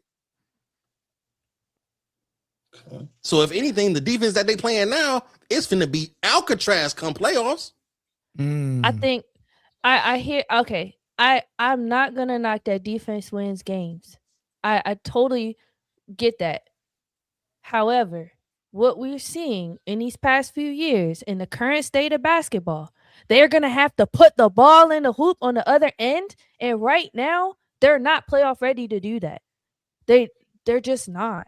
If I'm scoring more points in the paint than anybody in the league, and I'm also a highly defensive rated team, so that means I'm putting the ball in the bucket in the paint more than you are, and I'm stopping you from putting the ball in the bucket anywhere on the floor. That's gonna end up leading to a formula. It's gonna be winning. A low scoring game on both sides. There. And you spoiled with this non-defense ass era. You want to see what's gonna happen when it comes down to the close game. It's gonna be a close game because they seem to blow a lot of leads. When it's a close game, they blow a lot of leads. Their bench, who barely been in playoffs. Let's look at their bench. They're not ready, bro. Well, we still got some time. Nobody's saying the Pistons is going to win a championship this year, but saying they're not playoff ready is crazy. Not second round, third. And I'm going to put it to you like this. I'm going to put it to you like this. Let the game get down to the final seconds. I'm going to take the Pistons defense over anybody else's game winning shot. And that's facts. Alcatraz. Watch that shit. No. Talking about something. Right. I don't think the Pistons is playoff ready. What the Wizards doing? Well, I need an honorable. What the Wizards doing? What the Wizards doing? They just got Trae Young. Not shit. Alex Sarr is a problem. I was about to say, shout out to Alex Sarr. Shout out to Kayshawn George. I need an honorable mention in this MVP from the Sixers. Like you ain't putting. They the dark horses for sure. What for Tyrese Maxey? You talking about VJ Edgecombe? No, I'm talking about Embiid surgeon. You talking about surgeon. I can't Embiid just caught a lob because I don't know what he put in them knees. Them niggas done came back around. He put that vibranium in there. They ain't come back on the board. That man went and did stem cell in Wakanda. And right? I was like, what is in those knees again? He was even surprised. He was like, I didn't know I boosted the knees up. I didn't even know I boosted the knees up. Right. So that's one. I just need that one honorable mention. That's it. Embiid is ball. Shout out to Embiid surgeon. Embiid surgeon. They finally got him a good one. Wow. Maybe, hopefully, his surgeon did such a good enough job they can get him out them fucking sketches. Right. Chris, that's probably what been messing up his knees in the first place. The man out here that he wears sketches. Yeah, that man out here playing in some Snoop Dogg's and Martha Stewart's. Get that man in some shoes, man. Yeah. Golly. Bruce, your thoughts? My thoughts. First thoughts, Peyton Pritchard, 29 tonight on 12 of 16. Shout out. But no, 6'2". He's 6'2". Hey, Wizards and Hornets are having an ass off. That's terrible. That is terrible. But no, listen, I like Cade Cunningham a lot. And I think, and I actually, a few months back, I did a show on like the future guys in the NBA, and Cade Cunningham was one of those guys. I like him for a lot of reasons Mel does in terms of playing both sides of the floor, distributor, pretty solid shot selection. He doesn't live on the three, get into the mid-range. Like, he's got a really good complete game. He can even get into the post at the point guard spot. I like his game a lot. And for most of the year so far, I actually had him as my number 2. I had him really, high up there on that. Actually, no, I had SGA, then I had Jokic, then I had Cade Cunningham. But now I've got Cade Cunningham at 3. And like I said, Jaylen Brown, who's really been balling, at my number 2. But Cade Cunningham, he's up there. I think he makes a very fair argument. Clearly, you can see that what he's doing for that team. And for me, and this is something I've always thought, when you look at the MVP race, it's always take that person off the team and see what that team looks like. Because I really place a whole lot of weight on the V, right? Valuable. And it's so amazing to me that in all these sports, when you look at MVP, like, all these sports really go more towards an MOP, a most outstanding player, not a most valuable. And I really don't understand that, right? Value is what the award literally stands for. So, like, take a player off a team and see, okay, what does that team do without him? I think that's very important. I know that Mel doesn't necessarily agree with that. He believes Mel hates that argument. I know he does, but that's the name of the award. That is the actual name. I've right? lost a lot of air and breath and words arguing with this nigga about this shit. And listen, what Mel's argument on that is very sound. So I'm not disrespecting. Very valid. Very valid. For me, though, I think that value means so much. Like, I'm very big on words. I'm a communication grad, right? I'm a writer. So words they have a meaning for a reason, right? And so I think we can't just ignore them and make them mean what we want them to mean when we feel like it, or make them not mean anything if we don't feel like it. So I think the valuable is very important. And so, yeah, I got Cade Cunningham at number 3. Yeah, see, and okay, we can play with the word value, right? And I agree with you 100%. What we disagree at is I don't think that the best measurement of value is seeing what happens when we remove you. I think you can still show value, like how you train and how you lead, That's and how you motivate. Because if I did my job as a leader correctly, when you remove me from a situation temporarily, right, the team that shouldn't fall off. Is left is not supposed to fall apart. And you can also manipulate and become the single point of failure, to where whenever you're not there, it makes you look more valuable and more important because they're falling apart, right? And I think that's what a lot of people do with this Jokic thing. Oh man, if you get rid of Jokic, the team is trash. Yeah, because they built the offense that rely completely on Jokic, and they didn't have to do that. So whenever you remove Jokic, they got to figure out a whole new way to play. Right, so that don't show his value. That just show that they created a single point of failure. But we got a call on the line. Caller from Georgia, what's up? Well, we had a caller. Can you hear us? Hold on, caller from Georgia. All right, he's gone. All right, cool. Well, yeah, I don't. Oh, he must have been a mute or something. Yeah. Real quick. To your point, I just looked it up. The Pistons this year without Cade. Hold on. Yeah, go. Hold on. Let Chris go real quick. Go ahead, Chris. The Pistons this year. The Pistons this year without Cade are 5-1. So they're still doing good whenever in his absence, averaging 112 points. Who did they play? The Bulls, the Sixers, the Pacers, the Bulls again, the Clippers, and the Pelicans. Yeah, and some people would say, "Oh, that means he's not valuable." They would say that. Right, but when I put this back on the board, it's kind of hard to have that as part of your standard or your criteria, because what if the player played 82 games? We'll never know. You get what I'm saying? Like if I miss 5 games and I miss 5 games against below average teams, and my team happened to win those games, or let's say it was above average teams and my team go 0-5 without me, and the other guy that I'm going against for the MVP plays 82 games, we never get to see that. Are we go automatically say, well, hey, this guy's more valuable because his team went 0-5 without him? I just don't think that's a legit way to measure it. But when the way I did it, because I forgot Bree said something about the 82 game standard and the 65 game rule.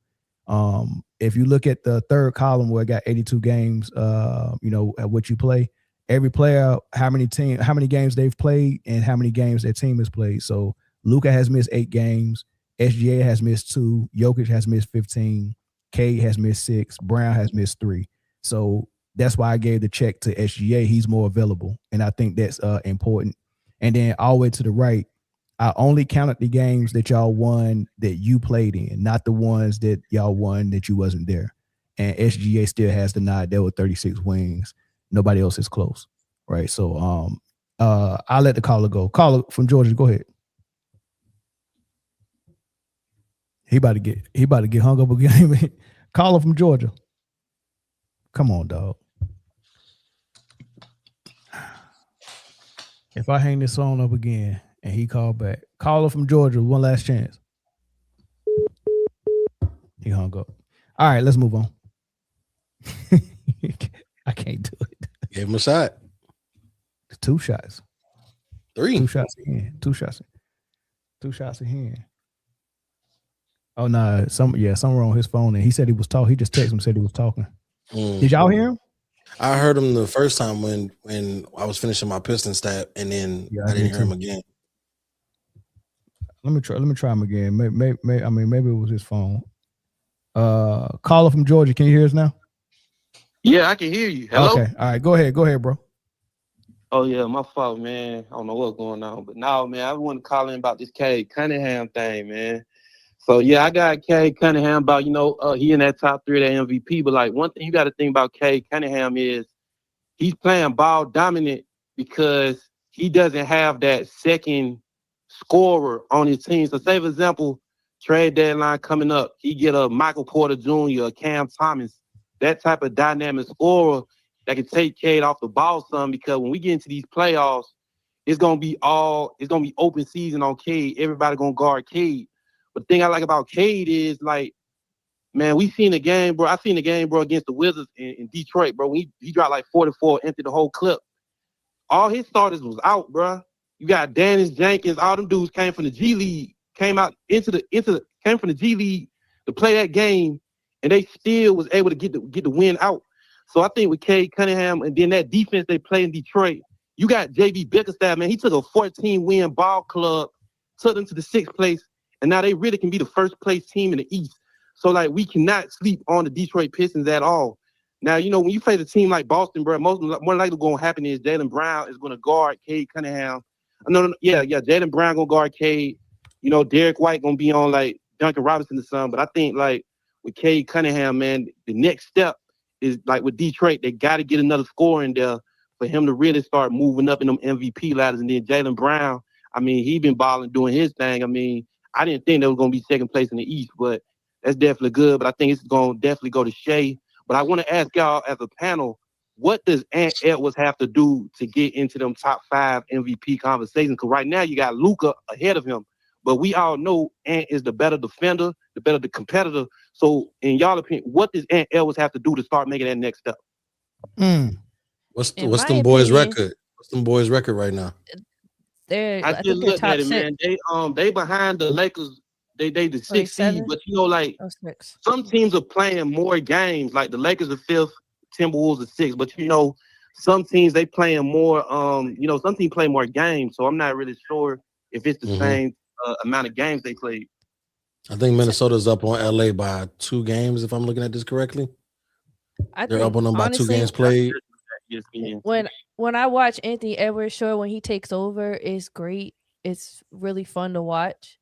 But it's not yet to the level. He's inconsistent. It's not to the level of Luka takeover, so that people overlook certain things. And also, I think Ant-Man is not enough of a. And I'm not saying Luka does this, but I'm saying, like, he doesn't make the people around him better, in my opinion. I think Ant-Man would be so much better, and in my top 5, if he made the guys around him better. And I think how do you do that? That was my question. Stop playing hero ball. I think there's just sometimes he doesn't need to do that, and he does it. How can you make your game more versatile? I think Ant-Man isn't versatile enough offensively, and he doesn't. I think he just needs to continue to improve his game and not just settle on his confidence and his cockiness. Also, you got to remember, Luka does get favor. Shout out to Dom, her favorite phrase, the FNBA, the foreign NBA. So there's always going to be some foreign representation. You can't give it to Jokic because of the time missed. So, you got Shea up there. But I mean, Shea rightfully so is doing his thug thizzle. So that's, without a question. But Luka's always, there's been, and when he was in Dallas, he was getting MVP consideration and they were the 6th seed, 7th seed. Like this makes no sense. But he's always gonna get that favor from the league. He's always gonna get that look. So you can always, no matter what position they're in or whatever, and whoever you might think deserves that spot better, Luka, Jokic, them guys, they got favor, so they always gonna have their name in the ring. All right, bro.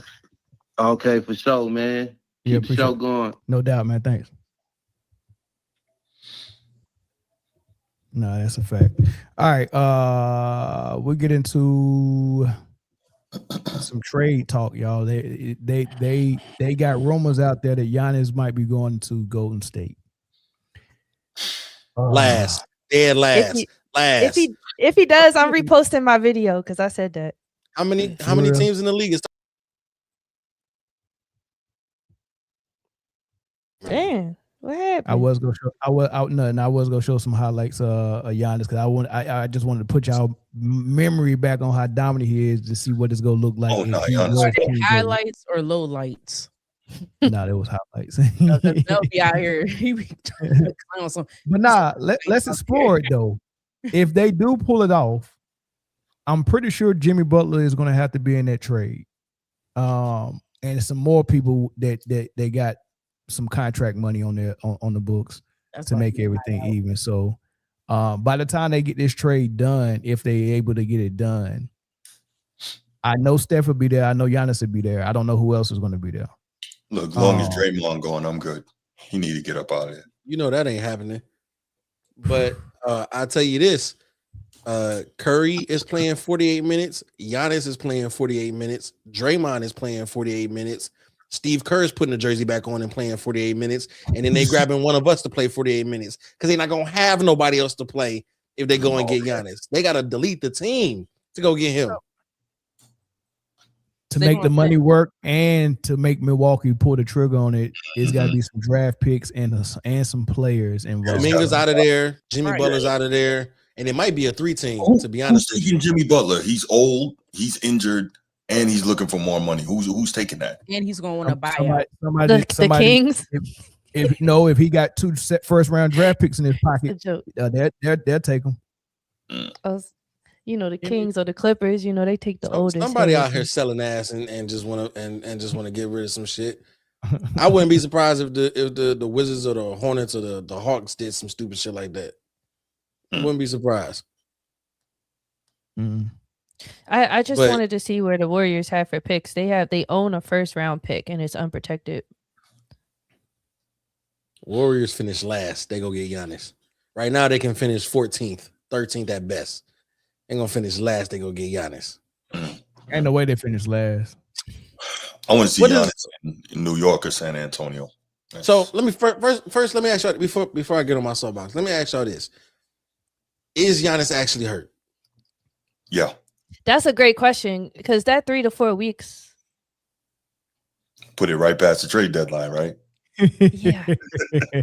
Is this a James Harden in Brooklyn situation? Is this a James Harden in Brooklyn situation? Hamstring issue, gets traded, and he suited up the next day?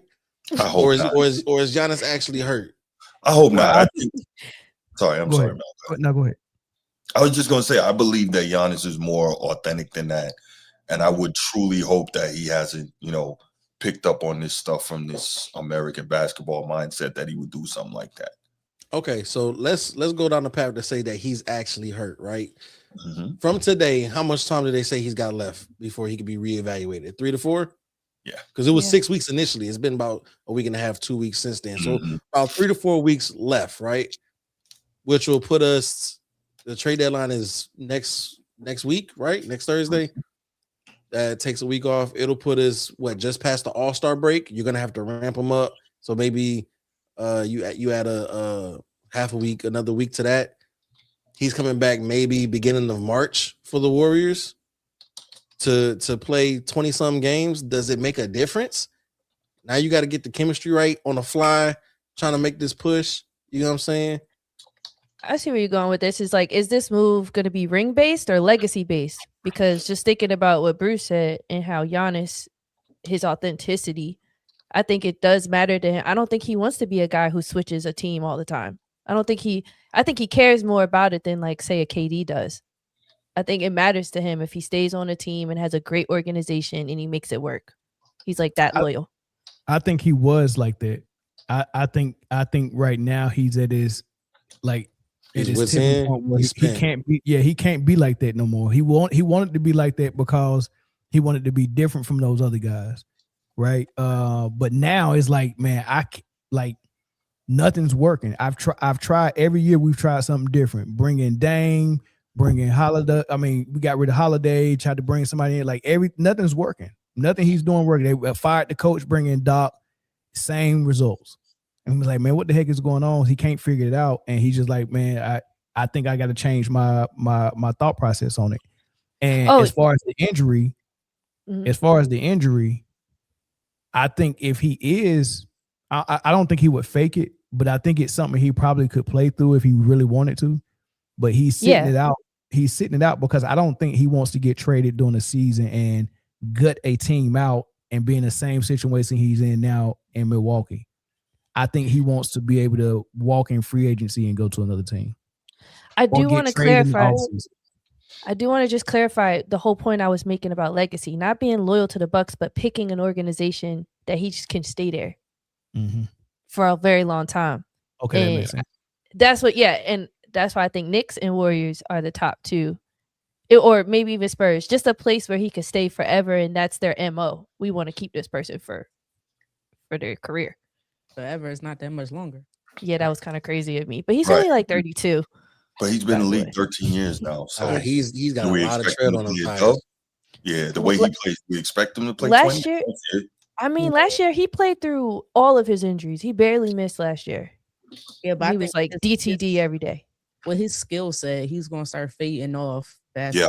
Yeah, So it's not conducive to. This is the point in his career where his game needs to change to benefit the fact that he doesn't have the knees and the calves and the ankles to be able to shoulder that kind of play style that he has now.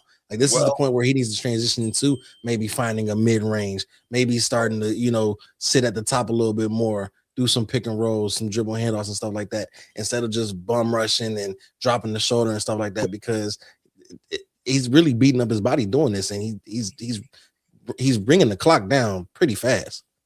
True indeed. But we have a perception of him playing that way. Do we realize he's shooting 40% from three this year? And he's shooting in the mid-range? Like, he has improved on those things, but we see Giannis as downhill, downhill, downhill, elevate, boom, right? We see that because that's what we've seen for so long. But on the low, his game is changing. Now, is he ever going to be Steph Curry or, one of the, of course not, right? But we are seeing improvement. We just don't acknowledge it. And that's just, the way the human mind works sometimes. When you are so conditioned to seeing one thing, you don't see when the changes come about, or you don't allow yourself to see it. What other trades y'all got your eye on before the deadline? To what Bree said earlier, I've seen the light. Mel has tried to talk me into this for a while. I agree. There needs to be a number 2 in Detroit as far as a scorer. With that being said, I have heard talks that the Pistons were not going to be ultra aggressive in trade talks trying to get anybody, which means that MPJ is off the table. And I honestly don't know who else would be a viable option. I know they said maybe Giannis to the Pistons made sense, but again, it's the same boat, because granted his numbers might be better than they have been. He's not a shooter. He's not a consistent enough shooter to be that much of a number 2 threat in that offense with Cade. So who do y'all think that if the Pistons were to do some 11th hour magic, not including MPJ, who do y'all think they could get to be a number 2 for Cade? That's tough. Kuminga. I was thinking But if that Pistons go get Kuminga, Giannis is off the table for Golden State. Unless it's a 3-team. It could be a trade. 3-team. Yeah, it could possibly. Somebody said Ace Bailey. That'd be phenomenal if they could. But good luck talking to Danny Ainge and trying to get him to lose a trade. That's not happening. Trader Danny.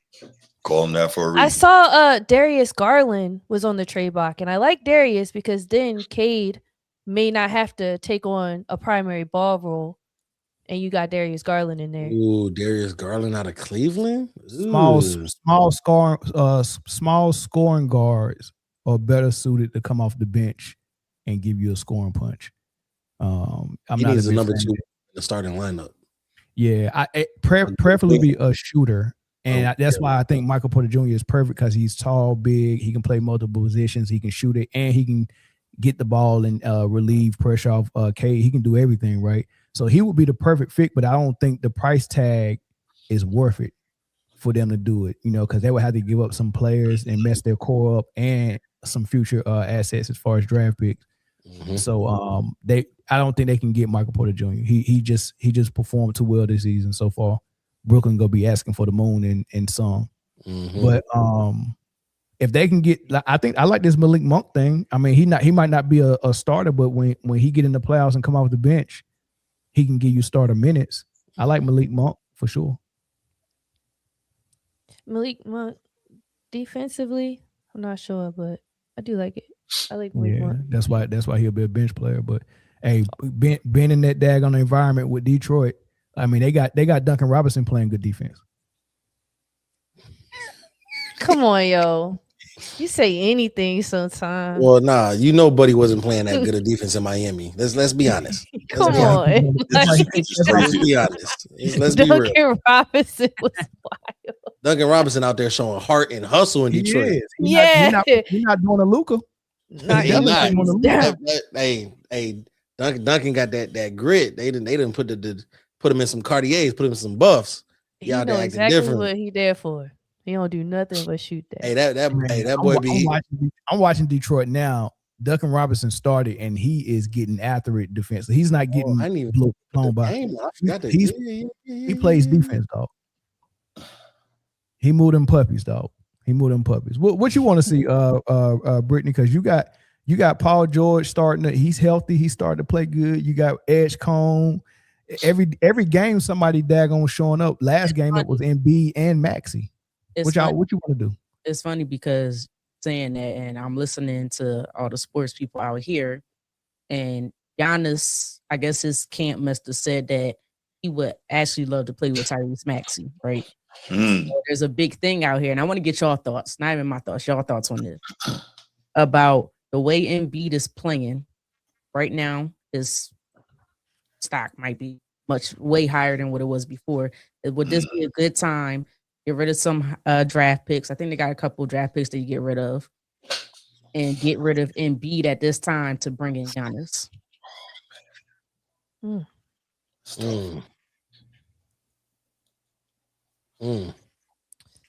on.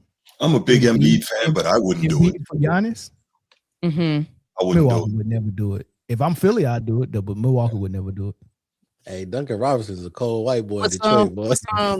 Draft picks, they just might, but and a couple young guys. They just, do you bail out on the resurgence of Embiid though? Like, yes. If you Philly and you can get a sucker to take him, let him go. Because or do you not finish this year to see like the potential of him, Maxey, and Edgecombe? No, because he's gonna get hurt again. You know it. But the chemistry right now in Philly is crazy between the guys. He's gonna get hurt, Bree. We know, and I'm not wishing it on him. I'm an Embiid fan, but we know he's going to get hurt again. It just is what it is. It's unfortunate. So if I can get a sucker to take him, I do it. Absolutely. I don't think anybody will with a trade. That'd have to be some free agency. Fair enough, Chris. You're right. But if you could, you wouldn't. I don't know. I just he finally got an offseason of rest. You know what I'm saying? They apparently the surgery is looking good. He's looking good. Years was rest. What'd you say? His first 2 years was rest. He's only played like half of his available games in his whole career. He's had a lot of damn rest. And again, I'm an Embiid fan. I love him as a player, but he just can't stay healthy. So, like, if I can work, I got you. Say again. It's not quite how injuries work, but I got you. The Pelicans would take him. They've been believing in Zion all these years. I was about to say, nah. And matter of fact, Zion might be on his last legs as a Pelican too. Look, Zion too busy not being focused on basketball. Hey man, but Zion looked so good against the Spurs, boy. He was taking it. Wemby. I ain't never seen nobody do that to Wemby. He gave the league the blueprint. Never seen nobody do what to Wemby. Go right at him at the rim and lay up and dunk and do all that stuff. Like, you know, most people kind of shy away from a couple people. And B is one of them. Oh, I don't remember that. That man dropped Shingle. Oh, when he was a rookie? I'm talking about this season. Let the knees work. that man caught an alley oop and looked just like Jokic out there, boy. Hami Jaquez dunked on Wemby.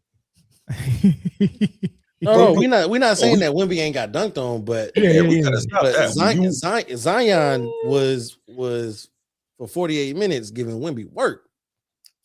Let's just keep in mind though, and you're right, no doubt about it. But when you're a true rim defender, you're going to get dunked on. It happens because you're doing your job, trying to protect the rim. Yeah, Dream got dunked on. Mount Mutombo got dunked on. D-Rob got dunked on. Bruce, yeah. You ever got dunked on? Oh hell no! What did I just say? When you're a true rim defender, 6 feet tall, Bree. No, I've never been dunked on. Oh, all right. Nah. I ain't never been dunked on. Nope. I ain't never Matter been of fact, dunked no, I on. think my brother dunked on me before. Yeah, my brother dunked on them one little Fisher Price hoops. No, he's like 6'6". He dunked. He played college ball. He dunked on me. Yeah, I don't know, man, but Like, I don't know. To be honest, man, I don't think Giannis get moved, and if he does get moved, it's gonna be something drastic because they think they can win now. It's gonna gut whatever team picks him up, and it's not gonna look good. I think Giannis just needs to, you know what, shut it down for the season because Milwaukee is not even doing good at all. No, currently. So if I was Giannis, I'd just shut it down and then let's do this in free agency. So don't get the team. I'll take a pay cut or whatever, and let's make this work. So his contract is up after this year. Let's see. I don't think so. So he can't walk then. Nah, he can't walk, but getting traded in the summer like KD did is better for the team situation. Yeah, the summer of 2027. So he would have to get traded. Because I was gonna say if he was a free agent this year, then I'm guarantee you Milwaukee would want to trade him. Correct. Yeah. They want to get it would probably definitely have to be an off-season move though, for sure. I mean, I saw the grumbles with New York, and Karl Anthony Towns has been feeling a type of way, allegedly, that they're definitely going to trade him. Hopefully they don't trade him to the Pistons. I don't want Cat. Like, New York don't like Karl Anthony. I knew that was not going to be a good trade. Not because he's a bad player. I'm like, he does not have the attitude. That's right. Yeah, I'm like, it doesn't have it. This is where he went. He wouldn't fit in New York, Chicago, Philly. I think he fit in Milwaukee though. He don't fit. Yeah, he fit in. I think he fit in Milwaukee. Yeah. Probably fit in Charlotte. Who fit in Charlotte? What? What about Joe Dumars? He just showed up in New Orleans, man. He got. I was talking to somebody about this earlier, but they got some redundant pieces like Sadiq Bey, Herbert Jones, and Herb Jones, right? And a lot of people want them. And then you also got Zion, who Derek Queen looked like he might be the future for them. from those pieces, Zion, Sadiq Bey, Herb Jones, and Murphy, what y'all doing if y'all Joe Dumars at the deadline? Unloading Zion's contract if I can. Nobody taking that. Oh, that's a backcourt. Thank you. My fault. Unload Zion's contract or trade Murphy and Jones, but you can't do both. Why not? If you unload Zion's contract, then you're believing in this young core to move you forward. If you move Jones and Murphy, you're gonna get a decent haul back. You're thinking rebuild after you that. Think you get a haul for Herb or like you can get a decent. You can get. I mean, they're you're not getting no proven. haul. Well, not like a Giannis haul or anything like that, but like they'd get more than just like a role player. Might be some picks included, something that you can start building the future of the franchise with. Yeah, I don't know. I mean, maybe for Zion, if you can find somebody that believe in him and think that a change of scenery would work, you might get believe in himself. Hey, he believed in himself against the Spurs. I can't get over seeing that, man. I was highly impressed, dog. Well, we know Zion got talent, but Zion don't want to do what he's supposed to be doing. Yeah, he be too focused on beignets and buns. This man cannot be listed at 284. You know they took 15 pounds off. This man is listed. This man is 6'6", listed at 284. Lord have mercy. Nick, that is a Tesla. Golly. Duncan Robinson is fine these boys up. Oh no, and playing some defense too. He is fine these boys up. I said this earlier. I think it would behoove them to keep Trey Murphy. I mean, now that I'm really thinking about it, let Poole go. I mean, you got to find a suitor though. Let me go through this roster, man. There'll be different people be willing to take Poole, bro. And I heard Jose Alvarado's on the chopping block too. So if you package all that together, Grand Theft Alvarado, you're right. I'm telling you, it's an appealing package. Even if you were to attack Poole on there, and then we're still wondering what are they doing with DeJounte Murray. So I think the Pelicans are actually in a really great position to do at least a 3-person trade for 1 to 2, one great player and a pick. Like they're in a great position. So are they in a position to get Zion? I mean, get Giannis. Could they send Zion to Milwaukee for Giannis, and one of these players like Herb or, I mean, okay, would this work? Let me. Somebody, while I'm putting these names, Chris, grab the trade generator. Oh, I love the trade generator. I want to see if this will work because I'm thinking about if Milwaukee want a player back that can sell tickets, but they also want some players that they could build around once they get another star. I'm thinking of redundant pieces of Herb Jones, Trey Murphy, and Sadiq Bey. I only need one of those, maybe 2. All right, so hold on, Mel. Hold on. Who in that is selling tickets? Zion. Oh hell no. So I'm sending Zion. And we got to pick between Herb Jones, Sadiq Bey, or Trey Murphy. One of them, right? And I would probably say, Trey Murphy. I would probably say Herb. Yeah, let's say Herb. The only reason I say Herb is because Trey got a better dribble package, in my opinion. Yeah.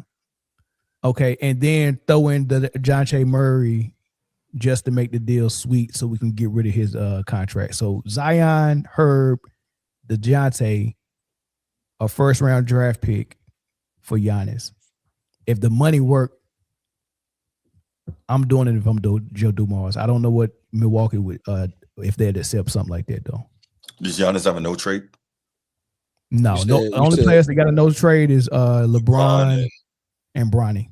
You said you said Trey Murphy or Herb Jones? Bronny. No, I'm talking about for the trade. Go with Herb. Oh, who makes the most money? Whichever one got Trey the Murphy. money. Trey Murphy Trey will make the money work. Okay, we'll put Trey in.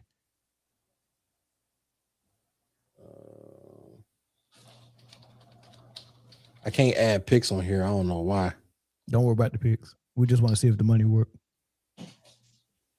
I'm trying to think in Milwaukee. This trade failed.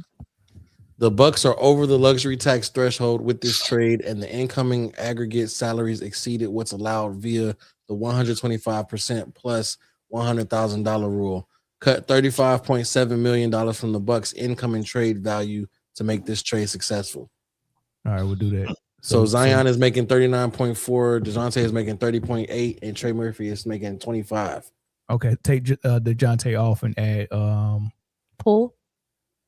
Well, Poole making a lot too. Poole making 31.8. Yeah, so it's gonna have to be just Zion and Kevon Looney's on. I didn't even know Kevon Looney was on the Pelicans. Yeah, he don't get no playing time. Shoot, This add trade Kevon. for Giannis and for Zion and Murphy, it's a good trade. Okay, so now all you got to do is add draft picks. For both teams, you have not affected the winning percentage of this team. Oh no, lateral moves. No, you definitely. Hey, switching Zion from Giannis. Yes, you have. Yeah, come on, that's a computer. All right, you definitely have a fake. Look, if it's a lateral move, then tell the Bucks to do it. Then. Well, I mean, both of these teams is going to be over the cap room, but I guess this is what works. I'm gonna do it. I'm gonna do another one. Let me see. We're gonna do Golden State. We're gonna do Milwaukee. And what's the third team we're gonna throw in there? But Detroit running these boys out of the gym. Man, get Steph Curry off my daggone TV. Oh my God. What's the third team y'all want to see in this trade with Golden State and Milwaukee? That makes sense. Didn't you say Detroit to try to get Kuminga to play with Cunningham? Okay, let's see that. All right, so Jimmy Butler probably gets unloaded to the Bucks.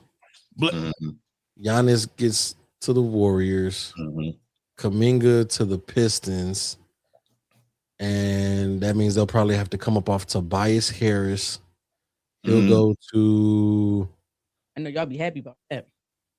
I kind of fuck with Tobias. We'll send Tobias to Milwaukee. Wait a second. No, James? What you talking? Who? When you buying drinks, James? This guy. And Jaden Ivey will probably go to the Warriors. Let's see so Giannis and Jaden Ivey to the Warriors, Jimmy Butler and Tobias Harris to the Bucks, and Jonathan Kuminga to the Pistons. Let's see if that works. This trade failed. It's always the Bucks. The Bucks are over the luxury tax threshold with this trade, and the incoming salaries exceeded what's allowed. I don't know why you throwing these names in there without looking at the salary, Chris. They got a match, dog. Well, you can blame Jimmy Butler because Jimmy Butler is making $54 million. Yeah, I mean, but that means the Bucks got to throw somebody else out there. Yeah, the Bucks got to get rid. They got to get rid of people to make the salaries work. So Kyle Kuzma probably goes to the Pistons. He gets bought the fuck out. Fuck him. Well, he's only making. Nope, never mind. He's making 21 million. Ooh, okay. Lord have mercy. What do you do? What I miss? I'm gonna go back 10 seconds. Man. I'm gonna go back 10 seconds. That boy is bad. Yes, sir. Yes, that boy sir. Bad, man. That boy is bad. Well, let's move, man. I'm done with these trades. What we got left, man? I ain't ate all day. I'm hungry as hell. We got some football left.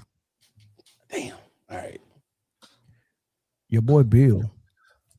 Man. This is not egregious. Did not get selected as a first ballot Hall of Famer. And no one knows why, really. We know why. Right. So there's a lot of speculation for sure. You know, they're saying that the only reason why that he could get overlooked is because they're holding the Deflategate and the Bounty Gate, not Bounty Gate, but Spygate. They're holding that stuff against him and all that stuff, which might be true. But here's my question. if he got snubbed because of Spygate and Deflategate, are these people that vote willing to do the same thing when Tom Brady becomes eligible? No. So we'll get to the Tom Brady piece, but before we get there, I just want to know what y'all initial thoughts was when y'all seeing that he didn't get selected. I thought it was a typo. I thought it was an error.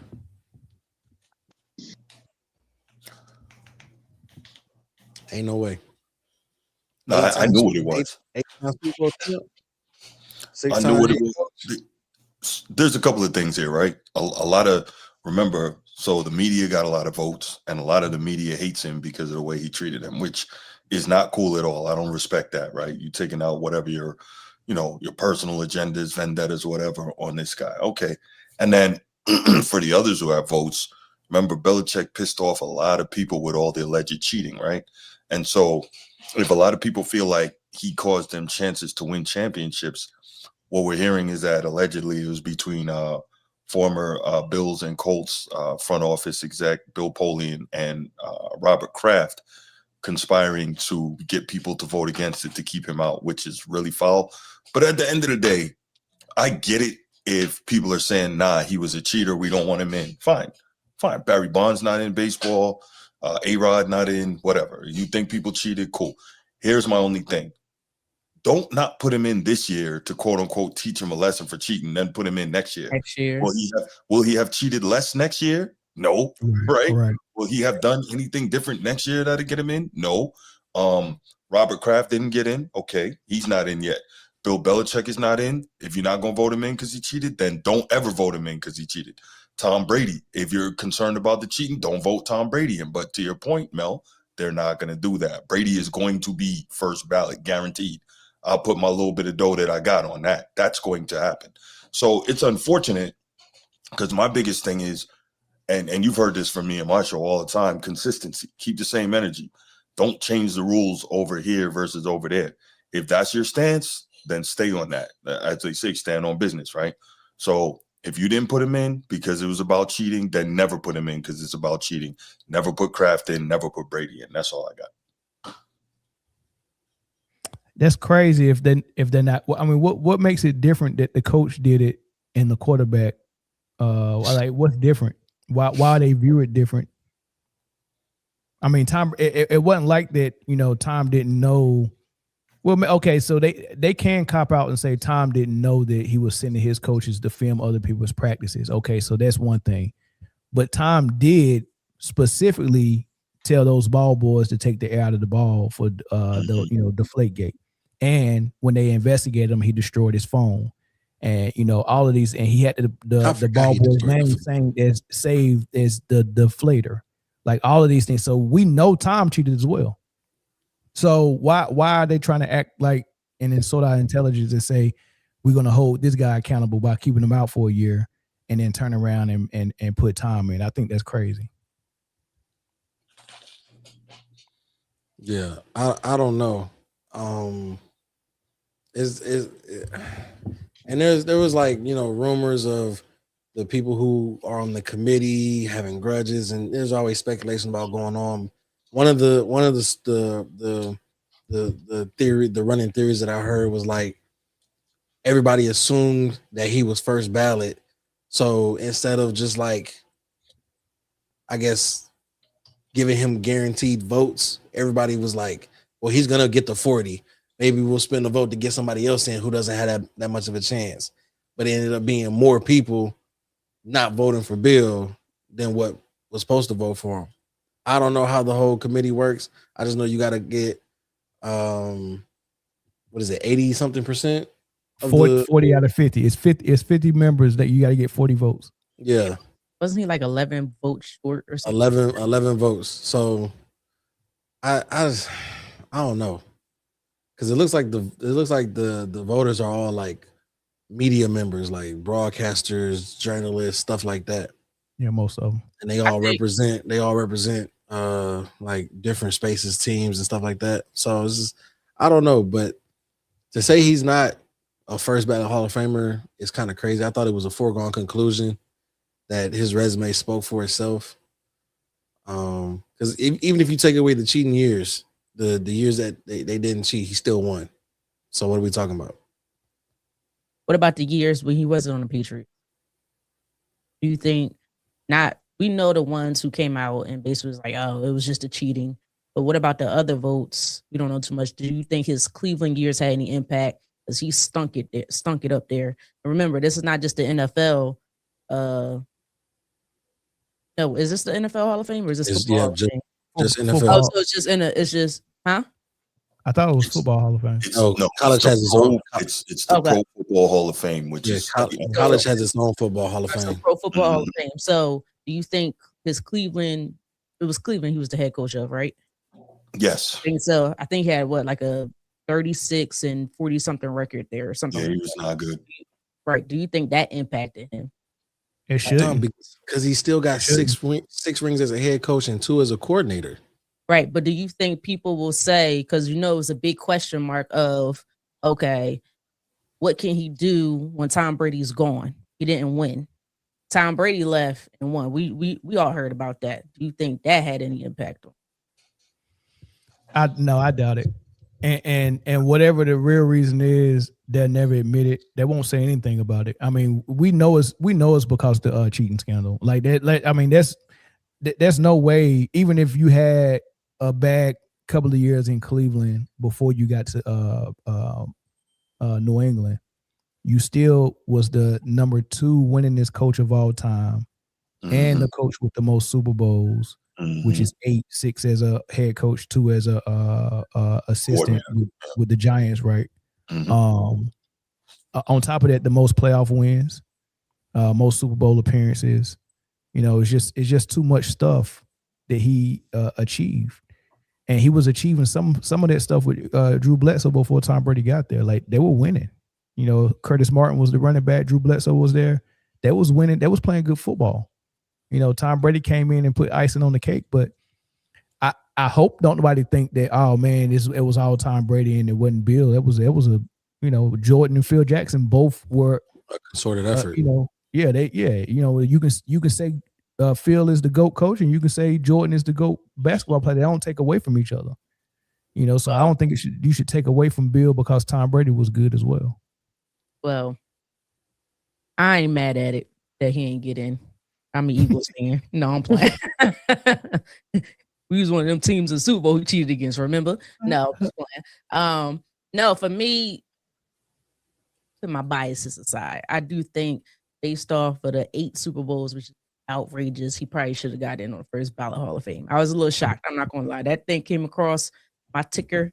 I was shocked at that. So, but like Bruce said, if people feel like he cheated, there's a reason why some people aren't in the Hall of Fame in the MLB, and they probably should be. So I get mad at that, but I do agree. If you're going to knock him, you probably should knock Tom Brady. They're not going to knock Pretty Boy Brady.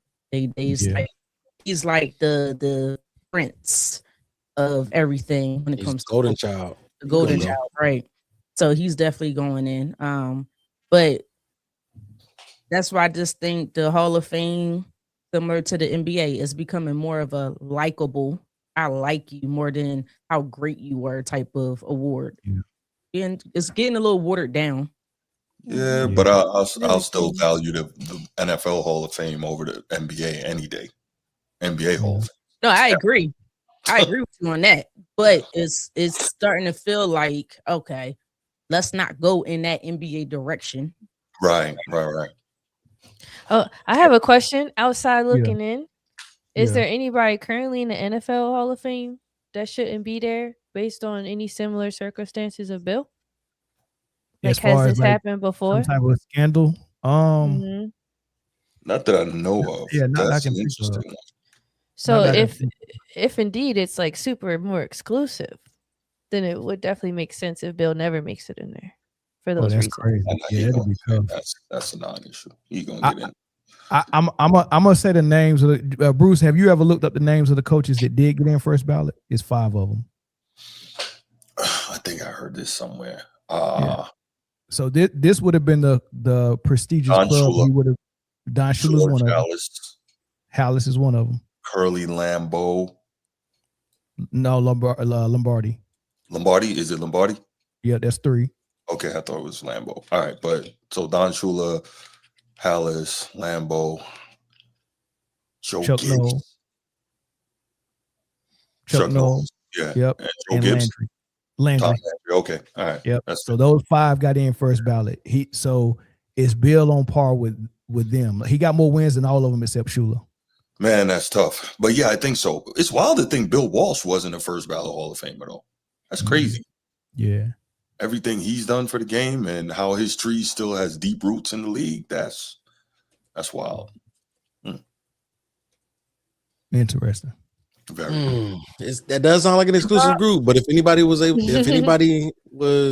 eligible to be a part of that exclusive group, I would have thought it'd been Bill. Yeah. Do y'all think some people may have decided to wait because he might come back and coach? No.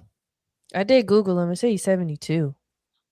I said, his girlfriend 28 like though. 20, yeah. But no, it's a real thing. He really, first of all, his career, his coaching stuff, and where he at now sucks. I don't know why he went to North Carolina. Neither do I.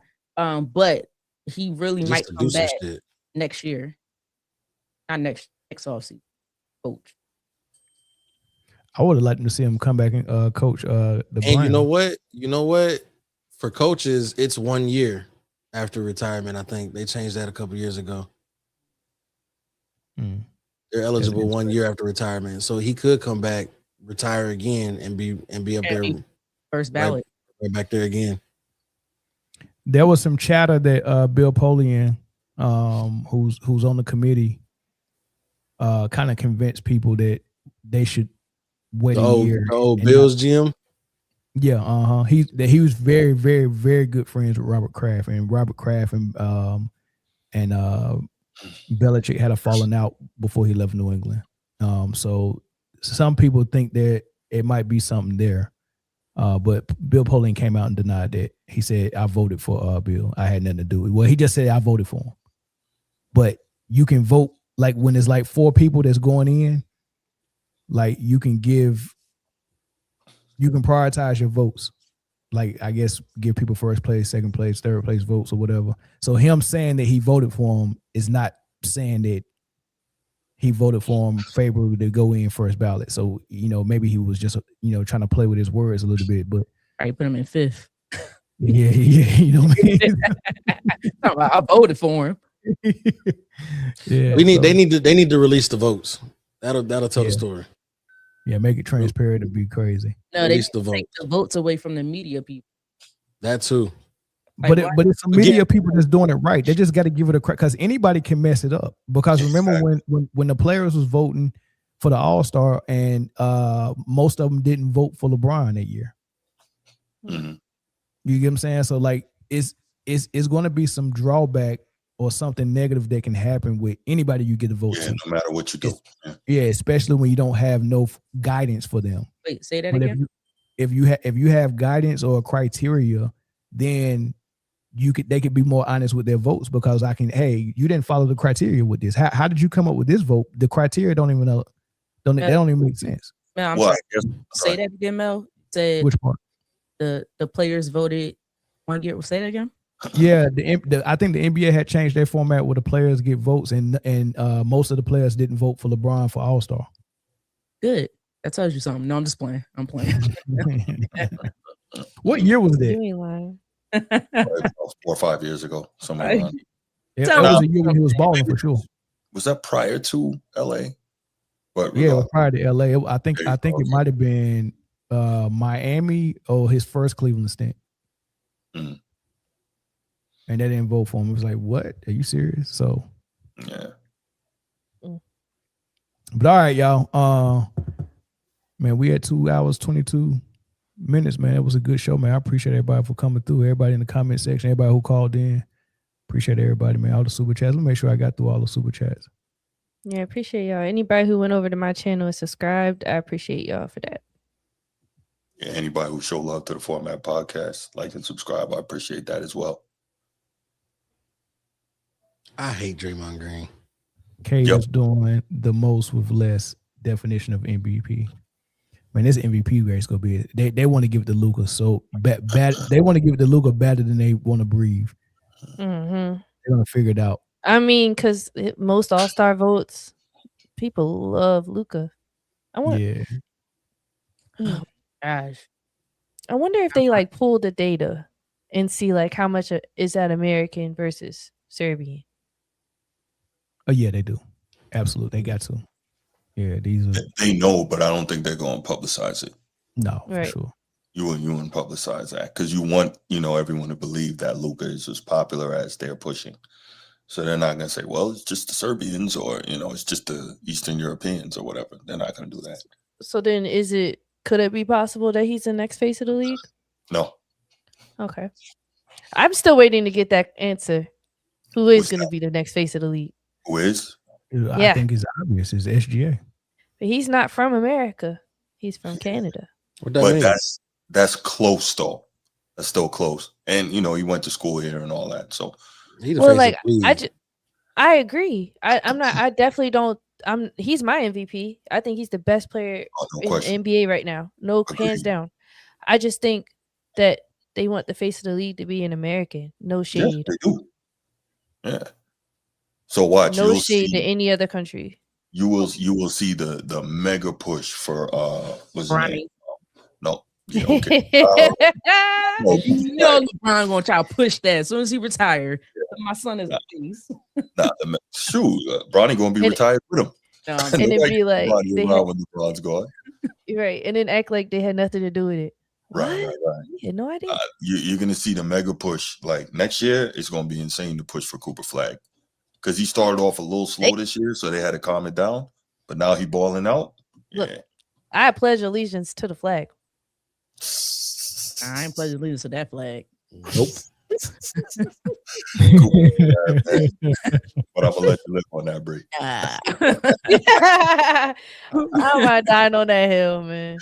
Man, Cooper's a problem. He is a problem. Cooper, he almost got outplayed by his old teammate, but he came through and was like, "Nah, not tonight, dog." Right. But 8 threes and the what was and it? the 64% from the field or something? 71. Say that again, Mel. Concanupa he can play, dog. Yeah, you was nervous when they drafted him. I wasn't nervous. I thought Ace Bailey was the better player. I still think. I mean, Ace Bailey is a. You still think Ace Bailey is what? He's a problem. It's just they're doing something different over there in Utah. Don't sleep on Ace Bailey. Ace Bailey, from the little bit I did see. Oh, nah, he needed to be humbled. Absolutely, and that's what Utah did. He's still him. It's just gonna take a while for people to see it, man. He'll take the McGrady year or the McGrady 2 year. He'll take the 2 year McGrady year. Derrick Queen is hands down going to be one of the best to come out of that class. I agree. But this next class coming out is nasty. You know what? I have not even been rocking with college ball like that this year, but tomorrow I'm gonna sit back and watch this game, just BYU. It's 5 freshmen that you will really enjoy, Bruce, and all 5 of them probably coming out in the draft. They are serious competitors, dog. Yeah, I want to see that. Quick side note, right? You hear so many people, the world breakers and such, talking about how this NBA is so much better and players are so much more skilled and all that. I'm going to give you an example of why this NBA is not better, and you just mentioned it. Con Knipple walked into the league and is averaging 19, 43% from 3 and 49% from the field. You cannot tell me this NBA is better if he walks into the league and is doing that. There is no way if he enters the league in 1994, he's doing that. No way. I don't care what kind of shooter he is. But also consider the team he's on too. The Hornets are an AAU team. He has a lot of leeway to do all of that. True indeed. But even if he walked onto a bad team in 94, that's not happening. Period. It's just not. The Hornets are a serious team, dog. She said who is a serious team? The Hornets. Are you serious? Are you serious? Have you seen their last 10 games? They moved up. They're still out of the play-in territory. Correct. They got some pieces, man. What's Draymond yelling at the ref about? I'm so tired of his baboon butt mouth looking self, man. Nah, man, don't call that man a baboon, man. Let's not play into No, I said baboon butt mouth. Oh, I didn't say he was a baboon. His mouth with all that black around that pink, looks like a baboon butt. But to Bruce's point, I see what you're saying. How is a guy like Khan kind of shows us the current state of the league? I can understand where you were going with that. I was being a butthole. And that doesn't mean he can't play. That's not what I'm saying. But that should tell you the fact that a dude like him is walking into the league, killing out the gate. That tells you what this league is and what it isn't. So, yeah. Somebody said Hornets ain't been serious since the B movie. Wow. That actually was good. I love a good dad joke. What B movie is a classic. What job would you want? I would be. Hey, make me what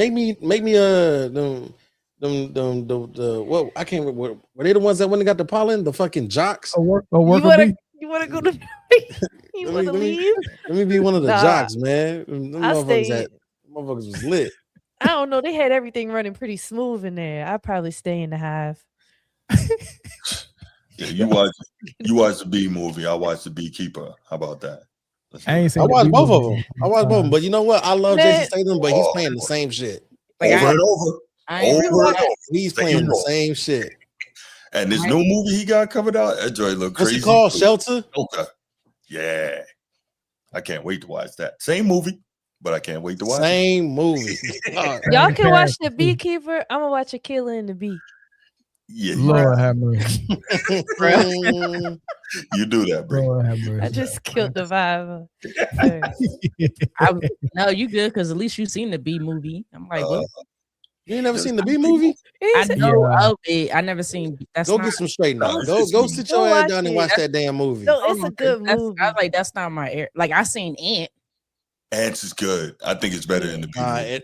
But it's a classic. If we're talking about bug animated movies, the Bug's Life. Bug's Life. Oh yeah, Bug's Life is the goat. I got it. Yeah, I like Ants. Ants goes hard. Yeah, Ants was good too.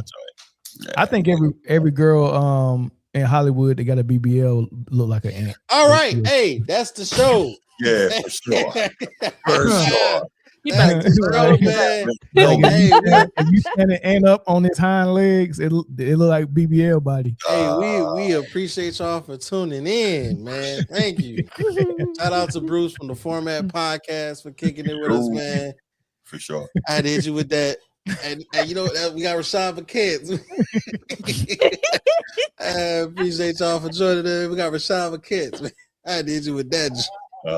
Get you out of here before you get us in trouble, man. Yeah, for real. Man. See that in the chat. Jason Brown said, cut Mel's mic. Shout out to everybody. I don't know what I said. I mean, you get y'all thinking it. Y'all thinking it too. When y'all see them ant bodies walk by, y'all thinking it, man. Y'all know what it is. Y'all know what it is. All right, we got Rashad McCants, man. Thanks for watching Out the Bud. Thanks for watching Out the Bud, man. We got Rashad McCants. Good show, man. Peace, y'all. All right, y'all.